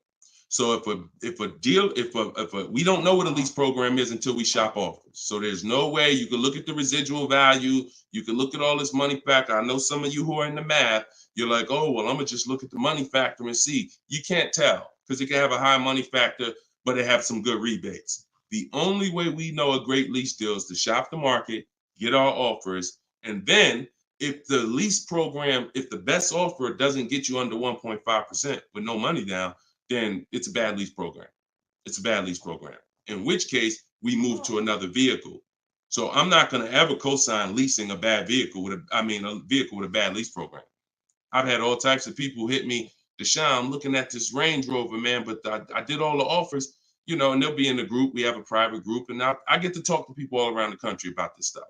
So they're like, Deshone, you think I should move on? I'm like, look, you could wait till next month, see if the program gets better, but I'm never going to co-sign signing a bad lease deal. You're paying too much money for a vehicle you're giving back in 3 years. So you're defeating one of the major benefits of leasing. So that's the only reason why we have to have 2 other vehicles that we like when we're leasing. On a purchase, no. One vehicle, pick it, get your bids. One dealer is going to blow everybody else away. But with a lease, you want to have 3 vehicles just in case it's a bad lease program. And if they got a bad lease program this year, maybe in 3 years when your lease is up, they'll have a good lease program. So that's what we do. It's too many cars out here. It's 400 cars out here. 40-something manufacturers competing for our business. Why are we going to get locked on one car? And the reason we're doing this, y'all, is because we're not shopping. You're not shopping. You're not taking the going out for the weekend and test driving cars seriously. You're about to drop 40 grand of your hard-earned money. You need to be, like I teach, shopping and not letting anyone disturb your shopping. If I'm looking for a car, I'll take a whole Saturday and go out or a Monday, and I'll go out and I'll drive 4 cars and be like, okay, that was fun. Don't sit down and don't talk numbers. So let me make that clear. Don't go in there and sit down at the desk and start talking numbers and get a proposal. No. Shop. Once you decide what you want, then we come home and we get our offers from home. All right. Go ahead, Dolan. Next question. All right. When you don't talk, I see a lot of you saying you're not good negotiators. Then you just got to stop talking. Stop talking and start making people bid. You're going to get better deals than good negotiators all day long. Heard you loud and clear on the rebroadcast. I'm here live. All right. Welcome, Jill. Looking for a car now. Profited on a sale, so coming in clean. Need to rebuild credit. Lease cheap car, finance car under 5-6 grand. It depends on where your credit is. If you're in the mid-6, I teach something called, profile over score. So if you have a paid off car, if you have nothing gets you approved for a car like on-time car payments. If you've been making on-time car payments for 2 years, 3 years, you're typically gonna get approved for most leases. As long as you're not going from like a $450 payment to a $900 payment. But if I'm in a state where if I'm in that mid-6s, 660, 670, I go for the lease.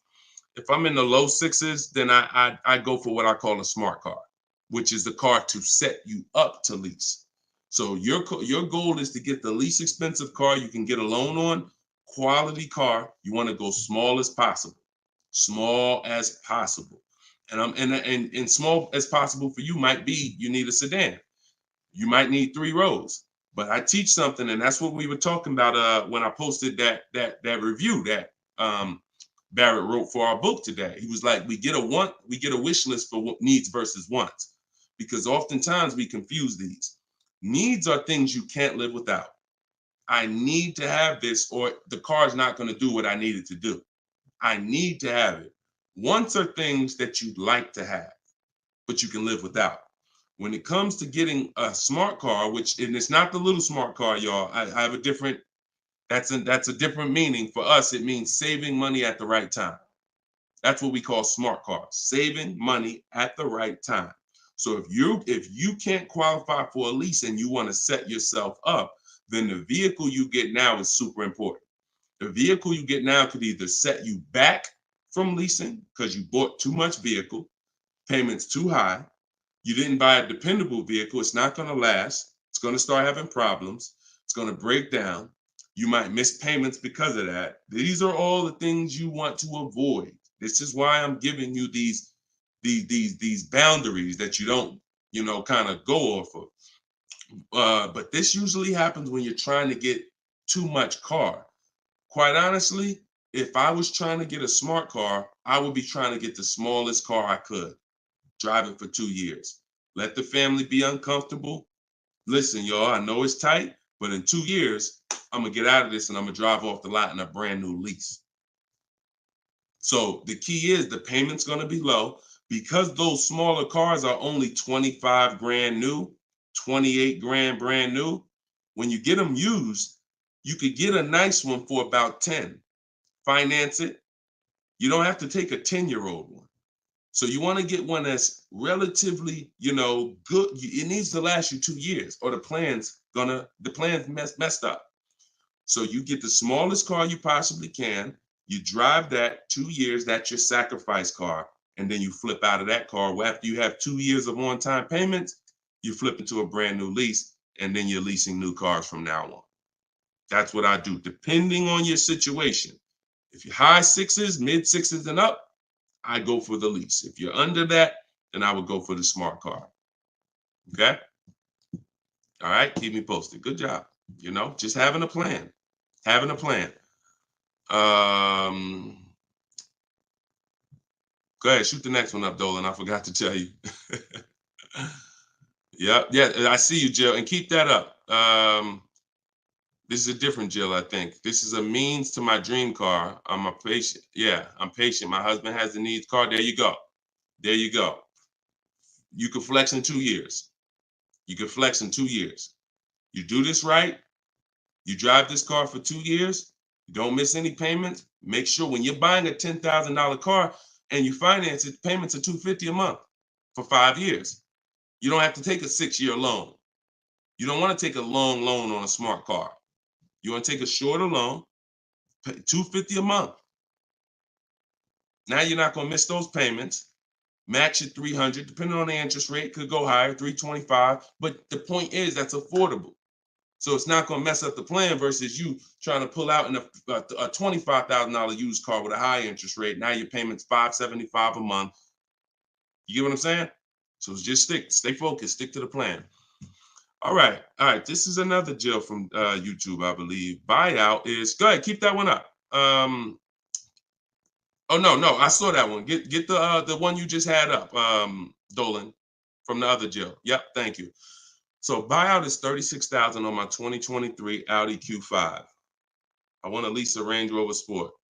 Should I sell on my own or turn into the dealer? Doesn't look like, and I'm just going to tell you, this is not usually when we do an equity assessment. Now, if you can get out, break even, great. You're driving a 2023 Audi Q5. I don't know who told you that you could switch cars that fast, but it doesn't happen that way. And so the only time in history that we've been able to switch cars that fast is when there was a once in a lifetime seller's market, 2021, 2022, 2023. Once in a lifetime. Chip shortage, every single car was worth 5,000, 7,000. To some of the trucks were worth 10 to 15 grand more than they would normally be worth. Now, I told people back in 2020 that 2021 that was going to come to an end, and don't get used to this. But I told everybody who would listen, you need to cash out now because your vehicle is never going to be worth more today, never going to be worth more than it is today. But that's over. So if you may have cashed out, some people, you sold a car. If you sold a car back then, you can type, type dollar signs. If anybody sold a car from 2020 to 2023, and you got crazy value for it. Some people were like buying cars, and 2 years later, they got all the money back. I did that twice. I leased a brand new Jeep, 2018, and I sold it in 2021, and I made $8,900 after I drove it for 3 years. And my mother, I helped her sell her Mazda CX-5. She was a low mileage driver, and I helped her cash out. She made $10,200 after she drove it for 3 years. Made a video. I recorded her and my dad. They couldn't believe it. They couldn't believe that they drove a car for 3 years, turned around and sold it, got every single dollar they put into it back. And he was like, all right, man, I'm looking forward to doing this again. I said, Dad, this ain't gonna happen again. So enjoy it. You were part of a once in a lifetime market where you cashed out and you won. But we cannot base our strategy anymore off that. That's over, and you'll get in trouble financially trying to do this. So there is no setup where you could buy a car or lease it and in a year, 18 months, trade it, replace that car. Just not. Because we already talked about earlier, let's take a $50,000 car. A year later, if you don't drive it 1 mile, what's it worth? Didn't drive it 1 single mile, just parked it right outside your house. 43, 44, max, absolute max. So when that car is losing value like that, whether you bought it or leased it, the asset, it's what the car is worth. Forget about the finances attached to it. You can't, and look, if it's a Jeep Wrangler, if it's a car that has a high resale value, like a Jeep Wrangler or a G-Wagon, these are top 10 best resale values in the world, then all I'm gonna do is after I lease it, I'm just gonna sell it and I'll make the equity. But I'm not going to look to trade that car or replace that car in a year, 18 months, break my lease contract. Now you do your equity assessment, Jill. Call your leasing company, find out what your payoff is. You said it's 36. Now, if you can get offers higher than 36, then you can get out. Very simple. So get the offers from the companies that I mentioned about 15 minutes ago. I laid out the 6 companies.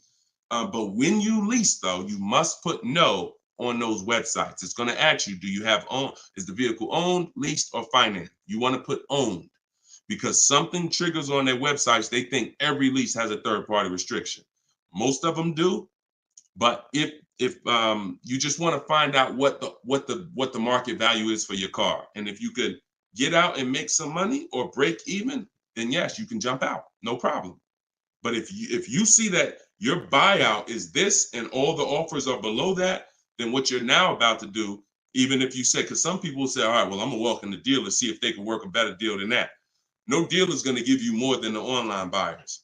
So if you run those online quotes and all of them are less than your payoff, all a dealer is going to do is take the negative equity and the desperation for you to get out and roll that negative equity over to your next vehicle because you're desperate to get out for no reason. So that's the real. You can do what you want. I would suggest you don't get out of your lease. You don't break a lease contract until you can financially do it, which means I can break even, I can sell, and I can get equity, or either break even. Break my contract, but I'm not coming up with a dime because a dealer bought my car and I'm out of this thing. That's the only way I'm breaking a lease contract. I'm not rolling negative equity. I'm not going to create negative equity in a lease to get out of a lease early for no reason. It just doesn't make financial sense at all. All right, no problem, Jill. Happy to help. Happy to help. Okay, so that's step 2. See, the equity assessment step, guys, is so important. See, because it's the foundation of our deal. So when you look at step 1, the leasing versus buying question, how many years do you keep in the car? 8-year rule. That's step 1, super important. Foundational of your deal. As I said, you can't get a good deal if you purchase, but you should have leased. Impossible. You got a bad deal. I don't care how much money you get off. Now, second step is if I have a car to replace, I got to do an equity assessment because I need to know, is this car that I'm in going to be going to prevent me from making a move right now? Too much negative equity, I'm prevented from making a move right now. If I can get out, make some money, now I got some money. I can sell. I can put money in my pocket, put it in my bank. That means it's an asset. It's a blessing to me. So your car that you're in could either hinder you from getting a car or it can help you get the next car. That's why we always do the equity assessment before anything else. All right. I don't know why I'm frozen on Instagram. All right, go ahead back in, Dolan. Next question. Okay, now I'm back. I see. I'm just monitoring Instagram. Okay, and just so y'all know, everything that I'm teaching is out my new book. And look, I want to show y'all this. And before, keep that question up. Look, here we go. Boom. Look at that. 4.94. Thank you to everybody. We're higher now. I think we're up to 35 ratings, 28 reviews. So thank you to everybody who's reviewed the book on Goodreads. Appreciate you. And thank you for everybody who's using it. Make sure you are writing me with your success stories. Show me your deals so that I can post them just like I posted Tiffany's deal. But everybody can get the book. You can get yours for $90. It's normally $97.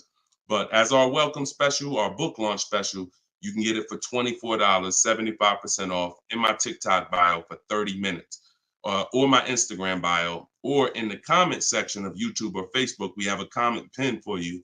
And if you're watching us on TV, you can use your phone and you can scan the QR code here on the screen, and you can get your copy for 75% off. But once that timer hits 0, if you visited that page and the timer it started, once it hits 0, the price does go back up to $97, which is still a great price. It's a great price either way.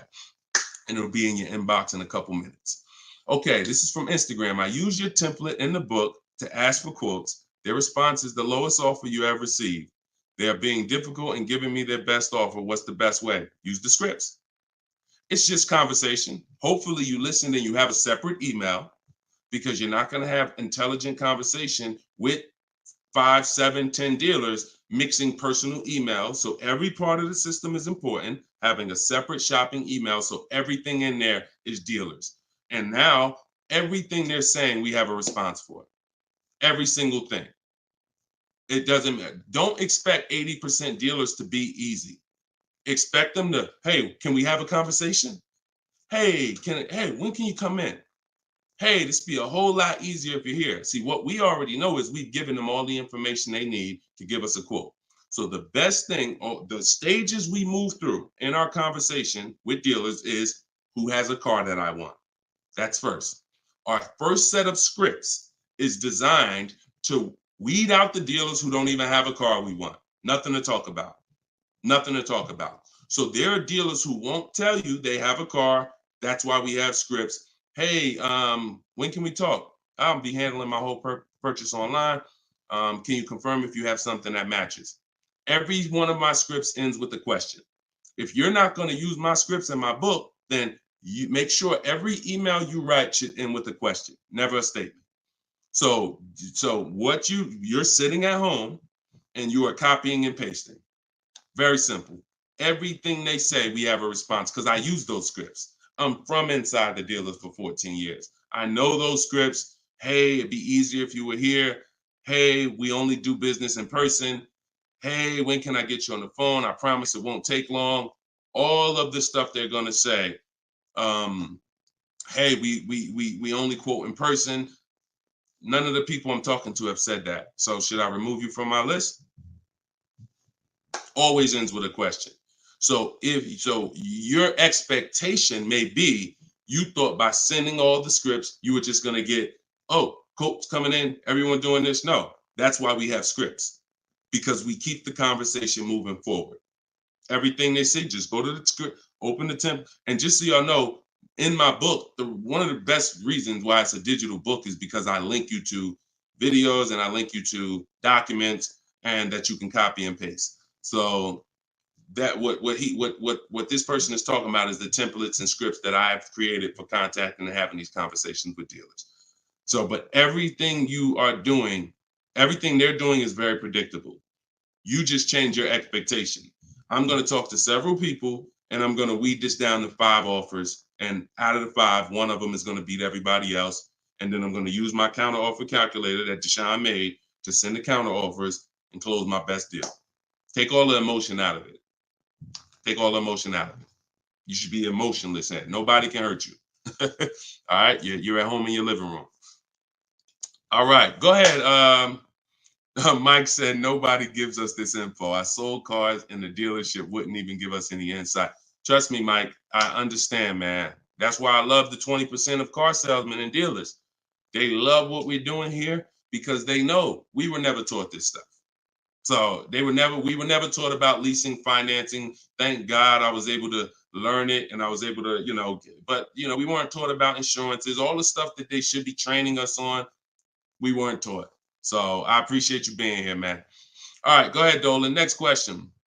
Great questions today. Great questions. Let's go. I see you. Shout out to the people running the likes up on TikTok. Can y'all just keep tapping the screen every couple minutes if you could? If you enjoying the show, you getting value out of what we're doing, every couple minutes, if you could just tap that screen and keep running those likes up. I appreciate y'all. It lets TikTok know we talking big money over here. Yep, I see it. Thank y'all. Appreciate you. All right, this is Gary on YouTube. When leasing, is it all about purchase price? No, it isn't, Gary. Great question. When purchasing, it's always about purchase price. All in, out the door, tax fees, everything included. Purchasing is always. Now, leasing, we get our lease offers, and this is where we eliminate the term down payment. We no longer say down payment. I want you to eliminate that word, those words from your vocabulary. You want to replace them with total out of pocket. Total out of pocket. So all of our lease offers we're going to get is following the 1% lease deal principle, which is, because some people, I know Judith still asks, oh, hold on one second. Hold on.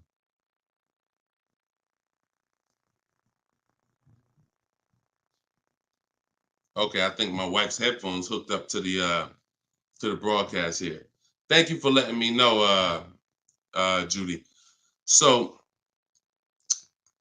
when we're getting, so the 1% lease deal rule is older than, it was around, I think, before I got into the car business at 2006. And what it was is if your lease payment was 1% or lower of the MSRP of the car, you stole a car. Stole a car. Example, I know if you've never seen a 1% lease deal, let me show you a couple. So this is Greg. Greg, look, first time posting here. I'm excited. My latest lease, graduated. Now we have a particular online, video library here. So when they say graduated, I have a coaching program, and but the steps are the same. So I always say, get in where you fit in. Steps are the same in my book, in my video course. He said, I followed the steps, set up a great lease deal, 36 months, 12,000 miles per year, all said and done. Monthly payments $527. MSRP is $56,275. So when you divide the monthly payment into the MSRP, you're going to get a number. Now, when you multiply that by 100, so I'll give you an example. Let me show you how this works. In Greg's case, I got my calculator up here. I would take 527, divide that into 56,275, which is the MSRP, not the selling price. Doesn't matter the selling price. The MSRP is how we gauge the value. Now, that's 0.009. Then we multiply that by 100, and that gives us 0.93%, which is what he put here in his post. So that's an under 1% lease deal. Look, it was a steal. I think someone messed up on the paperwork. No other dealer came close. There we go. Same thing with Freena. Freena just got a Jeep a little while ago. Look, her deal was better than his, my God. But it's a better lease program. Jeep had a better lease program at the time. So, I mean, she got a $579 a month lease on a 65,950 Jeep Grand Cherokee hybrid. Out of control. So this is how we're shopping. You want to follow the format of the 1% lease deal, which is I shop with 12,000 miles per year. If I'm doing 18,000, I'll adjust it later. If I'm a high mileage driver, who's a high mileage driver? You drive more than 20,000 miles per year plus. Who's a high type HM if you're a high mileage driver? All right, type HM. You adjust it later. 25,000 mile a year lease. You always shop with 12 because that's how we judge. I see you, Mr. Silver. That's how we judge. I see you, Ado Johnson. Or no, AD Johnson. Sorry. So still going to, this is still Gary's question. This is why we're not focused on the purchase price when we're shopping lease offers. We're focused on looking at the formula that we use to judge a great lease deal. And everything we do, I have 3 rules. 1% lease deal, I didn't make it up. That's a steal. In between 1% and 1.5%, that's a deal, because that's still better than a purchase. It's still great value. When you compare it to someone who's purchasing, they're paying tons more.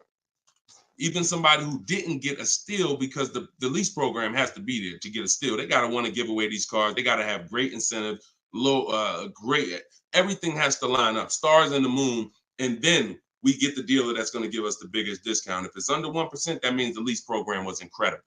But a good lease program, great lease program, will still get you, when you shop your offers, in between 1% and 1.5%. So, you look at somebody like, I used, Charles. So Charles got a Palisade, very, very popular vehicle. He got 10 offers from home. His best offer was 1.23, $48,000 vehicle. He's paying $597 a month. Now that same $48,000 vehicle, and this, I'm about to hit on something that I said earlier, but I'm gonna really bring it across home plate right now. It's impossible to get a great deal when you purchase, but you should have leased. Because look, $48,000 Palisade, you guys know, we talked about it earlier, every $5,000 on a loan is about how much per month? Every $5,000 on a loan is about how much per month? I told y'all, stay by the keyboard, because we like to dialogue. So we want to make sure you are always by your keyboard so you could dialogue. Active learning. That's how you're going to get the most out of this show. Active. Okay. Anybody type it yet? Okay. Thank you, Dominic, on TikTok. Yes. $100. So that same Palisade that Charles is driving right now for $597, there are people who financed it, no money down, and they're paying almost $1,000 a month, $900 to $1,000 if they got a 5-year loan. If they took a 6-year loan, they're probably paying $8 something a month for 6 years. He's paying $597. So that's what I say. You cannot. And even when you have a good lease program and you get your offers, 1.23, 1.25, 1.3, great value compared to purchasing that car. You're avoiding the depreciation that someone who's purchasing is going to take, and it's no comparison. So, but there comes a limit. That's the third category. We got the steals, we got the deals, and then we got, I call this, it's time to chill. 1.5%. Above that, it's not a deal. There's no value there. There's very little value there. Now, no, there's no value. And I'm going to tell you why. Just add up all the payments. 1.5%, we're paying too much for a vehicle we're giving back. It's very simple. We're paying too much for a vehicle that we're giving back. When you take hold on, let me get rid of this. Put the banner back up for those of you who want your book at 75% off. Just scan it right there. Once you get above 1.5%, there's no value, because if you take a $40,000 vehicle, a steal at 1% is $400 a month. A deal is between 4 something and 6. That's 1 to 1.5. 600 a month. Now, above 600 a month, let's take 650. That's 650 divided into 40,000. 650 divided into 40,000. That's a 1.6 lease. I never signed it. Never signed it. I'm gonna tell you why. 650 times 36 months, $23,400. $23,400 I'm paying over 3 years for a $40,000 vehicle that I'm giving back. I paid more than half of the vehicle to give it back in 3 years. So those of you who always wondered what the 1.5% rule, I had to create it, because the 1% rule, a lot of savvy people knew about it. But I noticed There was no threshold for when a bad lease deal. When are we at a bad lease deal now? We know what a steal is, but what's the bad lease deals? And when I started looking at the comparison to purchasing and then the giving a car back, once you get up above 1.5%, there's no value in leasing that vehicle. Next. Clear? We don't sign bad lease deals. Only time we did that, I'm gonna tell you something. All through the pandemic, I had people making 5, 7, 10 grand. Kid you not, hundreds of them. If they were making that kind of money selling their leases, then that was the only exception. Some of them will take a 1.6 lease, put money down. Some of that big equity they had that they didn't even know they were going to have, they would put it down to lower their payment. But that was the only exception back then. I never co-signed somebody doing it now. Okay? There we go. Gary, Gary, in my TikTok bio,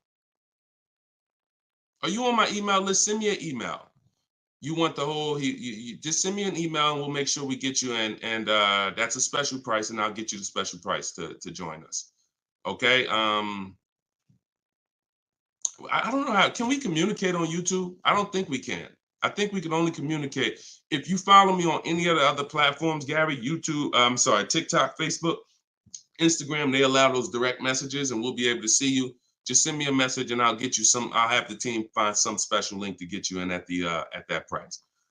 All right. MSRP, Todd, is always the bottom line. Okay, this is a great question. Hold on. We'll pull another question up, but I want to do Todd's question he just asked right here.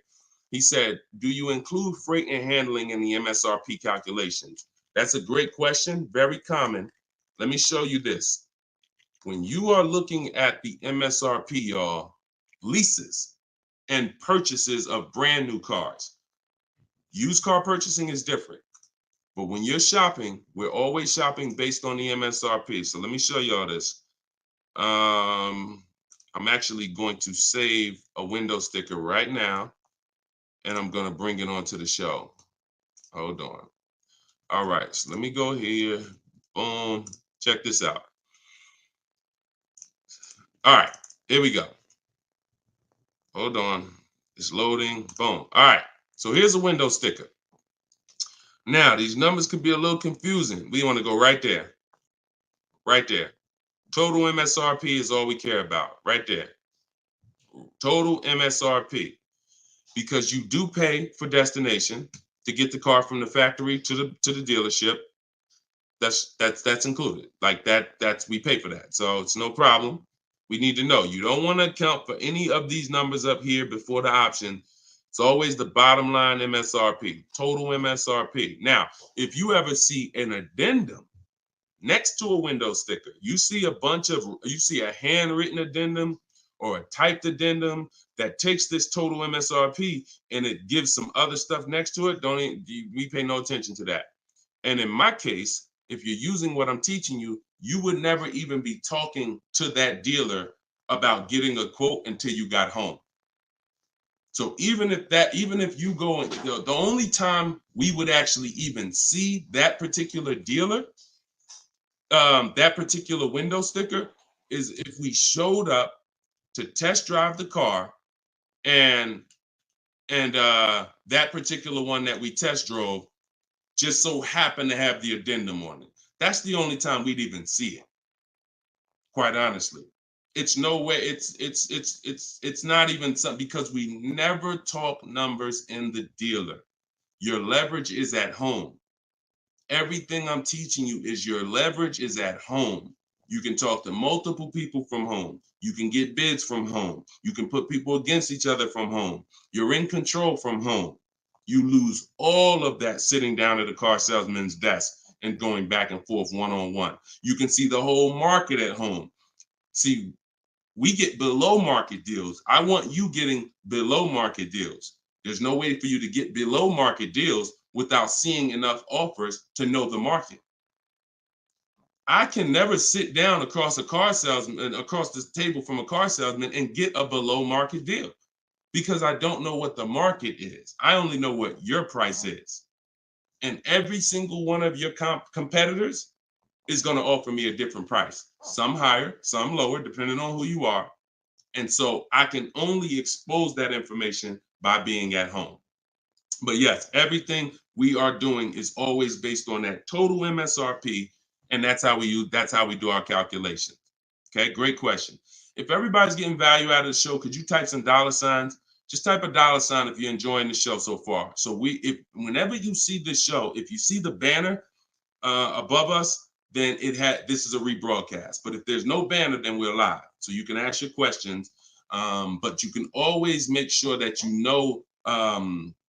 I always want to make sure that you guys have access to the live shows so that you can use them. But even the rebroadcast, if you're sitting on watching the rebroadcast, you're going to get the same value pretty much as somebody here live, because somebody's going to ask the same question you had. I can almost guarantee it.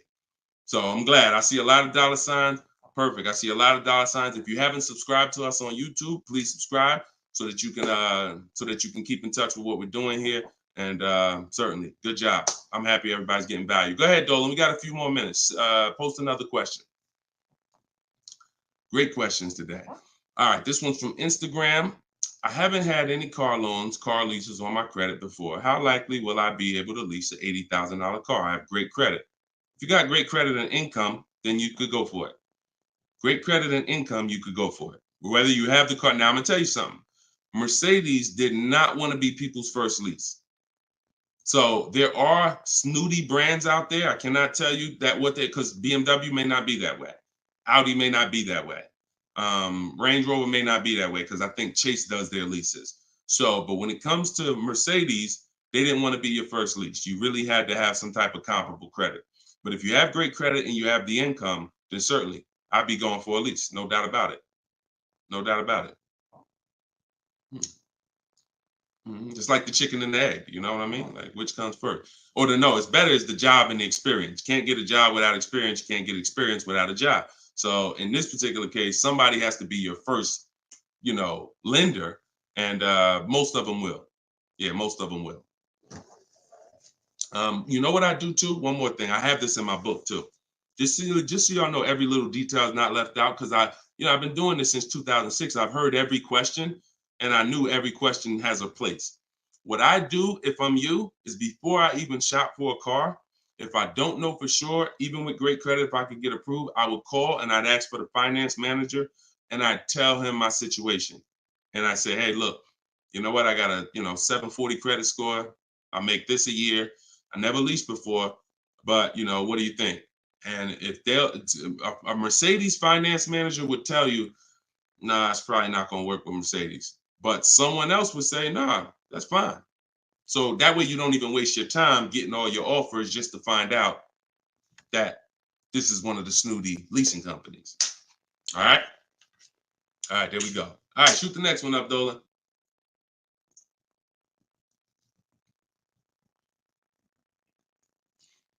Jason Hughes from IG. 12 to 15K in equity. Great job. Okay. I mean, it's nothing you did, but if you got the equity assessment and you got bids, great job. Now, wait a minute. It doesn't sound like you got bids.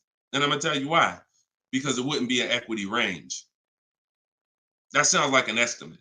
In fact, it doesn't sound like an estimate. It is an estimate. 12 to 15 is an estimate.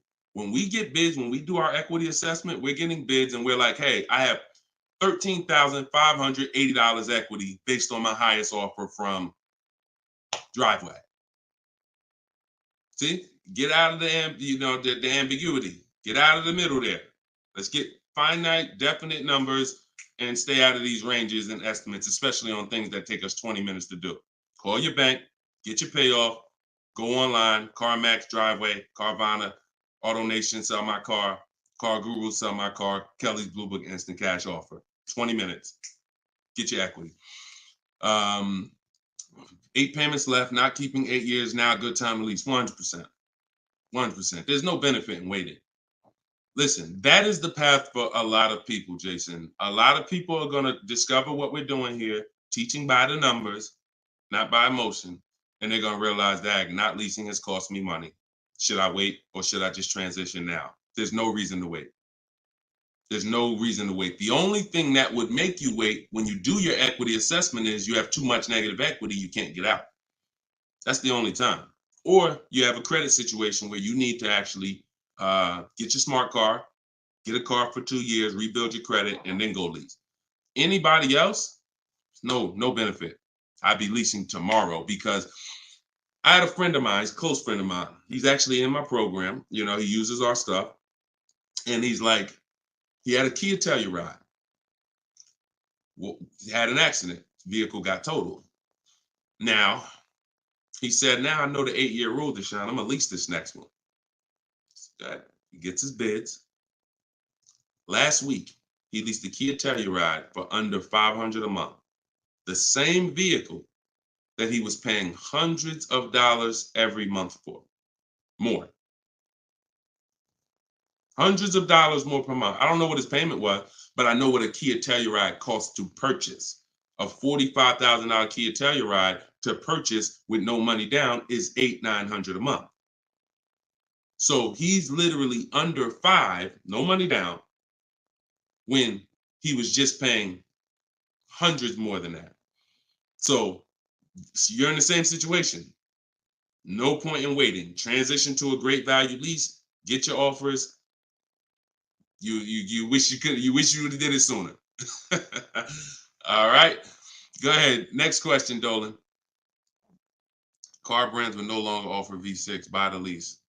Let me talk to this question on TikTok. Not right now. Get the next one. Go ahead, Dolan. Put the one you're going to put out. But get that question that this person just posted about car brands no longer offering V6s. Should he buy the lease? If you have one ready, though, put that one up. Deshone, will your book work for both lease and buy? Well, you know what? Let this person answer that for you because we just got this review. This book is outstanding. This is Barrett. And you can see all our reviews on goodreads.com. Must read, must have for anyone seeking to buy, lease, or even sell a car. It is presented in very professional, easy to follow, step-by-step manner that covers every situation. Every situation. Does your situation, Keith, fall under every? If so, we got you. Every situation from buying, leasing, with cash or credit, good or bad. Only thing that Barrett didn't put in there is used cars or new cars. That's in there too. So absolutely. So yes, I'll put the banner back up for all of you who are watching us on TV. You can you can scan the QR code here with your phone, with your camera, and you can get your book for 75% off, or you can go to deshonesbook.com. We have the link in the comments on Facebook or YouTube for you. And if you're on Instagram or TikTok, you can go to my bio, click that link, and then click the button for the 75% off and get your book for 75% off. You won't pay the normal $97. Okay? But yes. All right. I have a 2020 Nissan Sentra. This is Key. I don't want to butcher your name, so I won't try. But from YouTube, I have a 2020 Nissan Sentra. Had it for 2 years. My miles are 64,000 highway miles. Okay. I know I don't have equity. I was told don't trade it in. Would be a bad decision. It's true. We don't trade cars in. We get bids. So you need to find out what your equity position is. See, many of you are finding out right now how important the equity assessment is. Whenever you have a current car, equity assessment. So when you call your bank, get your payoff, then you go and you get the offers, you're either going to be in a positive equity position or a negative equity position. Now, if you're in a negative equity position, there's three solutions for negative equity. 2 of them lead to a car, 1 of them doesn't. First is you get all your offers and you can pay the difference because these are the highest offers. So whenever you are, the highest offers are these online bidders. They pay more than car dealers. In fact, 3 of them are car dealers that are bidding. So Kelly's Blue Book, Car Gurus, and AutoNation are car dealers bidding. CarMax, Driveway, Carvana are online marketplaces, used car marketplaces bidding. So you're getting a wide range of diverse offers from people who compete every day to buy cars. and they cut your check right then and there. They do an hour. Both times I went to CarMax, me and my mother separately, we were out in an hour. I've had people who sold to Carvana, Kelly Blue Instant Cash Offer. They do their inspection. And then they bring you a check. So if you can pay, let's say you said you don't have equity. So if that's the case, then you may have negative equity, which means you might owe 30 and your highest offer is 28. Then I would come up with the 2,000 and I would pay the difference all day long because I'm still winning through a bid. My car's value is maximized through a bid. And if I don't get bids, I'm not maximizing my car's value. So now, second, when we can't pay the difference, then that means we must trade. This is the only scenario where we trade because you need now one part of the bidding strategy you can't do. So you're going to do the other part of the bidding strategy, which is now think about what car you want. Okay, I want a Toyota Camry. Now I'm going to get my bids. I'm going to get the lowest bid, the dealer that's going to sell me the car for the lowest amount, and then I'm going to purchase from them. But before I can purchase, now I need to bring my old car into the scenario and ask them, how much is my old car worth to you? Now that's the winning dealer.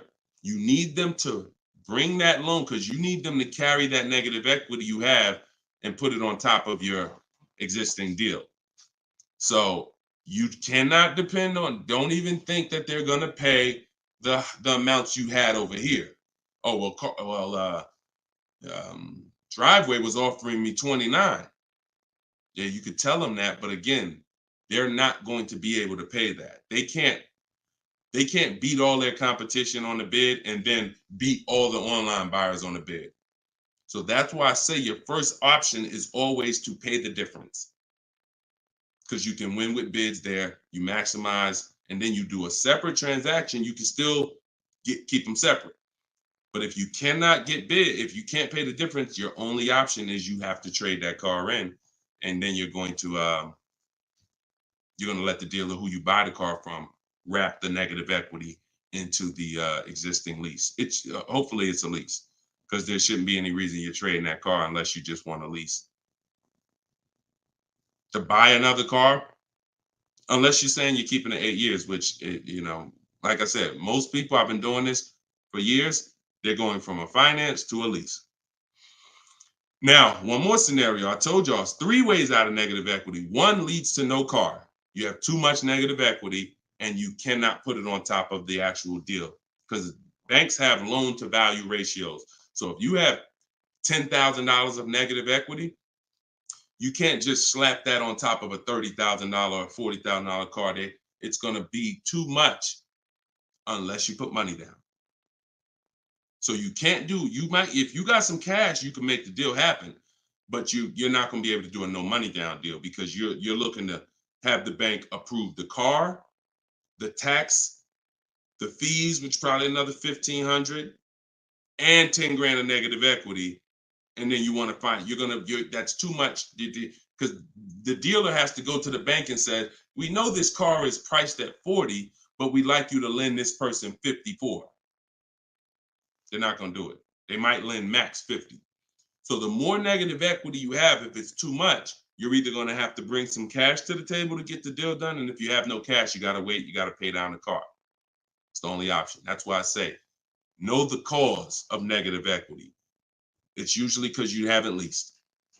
99, I could tell you the way out.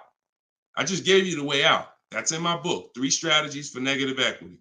But when if you don't know the cause and you just turn around and get another purchase and you're not keeping it 8 years, you're going to be in negative equity again and again. And there's plenty of people, and some of you, it may be you, where you're like, dag, Deshone, that's me. Every time I go get a car, negative equity, negative equity, negative equity. It's like a vicious cycle. And the solution is you need to lease. What's causing that is you don't lease. So you're overpaying by thousands of dollars. All right. So listen, y'all, we will be back. We like to do these shows twice a day. If you're on my email list, you'll get the notification. We like to get through as many questions as possible, keep this around an hour, 15 minutes. And so all of you, appreciate you coming. If you want every single thing I teach in one spot in a step-by-step format, that's my new digital book. It's called Cars from Home, 7 Steps to Saving Time, Money, and Avoiding Dealerships. And you can get yours for 75% off in the comment section on YouTube. We got a comment section that's pinned, deshonsbook.com. Same thing on TikTok. I'm the same thing on Facebook. But if you're on Instagram or TikTok, it's in my bio. There's a website right in my bio. Click it and grab your 75% off. You'll get it for $24 instead of the normal $97. Now, if you went there and that timer started, then certainly get there before it hits zero, because once it hits zero, you have to pay the $97, which is still a great price. So my goal for this book is to be the most valuable book financially that you've ever gotten. That is my goal. So use it. Write me with your success stories. Show me your deals when you pick up your cars. Write me, email me, Deshone, just like Tiffany did. I want all of you emailing me your deals so that I can share them on the show. All right. So we'll be back. We'll be back with the next show. This was episode 9. Thank you for coming, and I will see y'all on the next show. God bless you.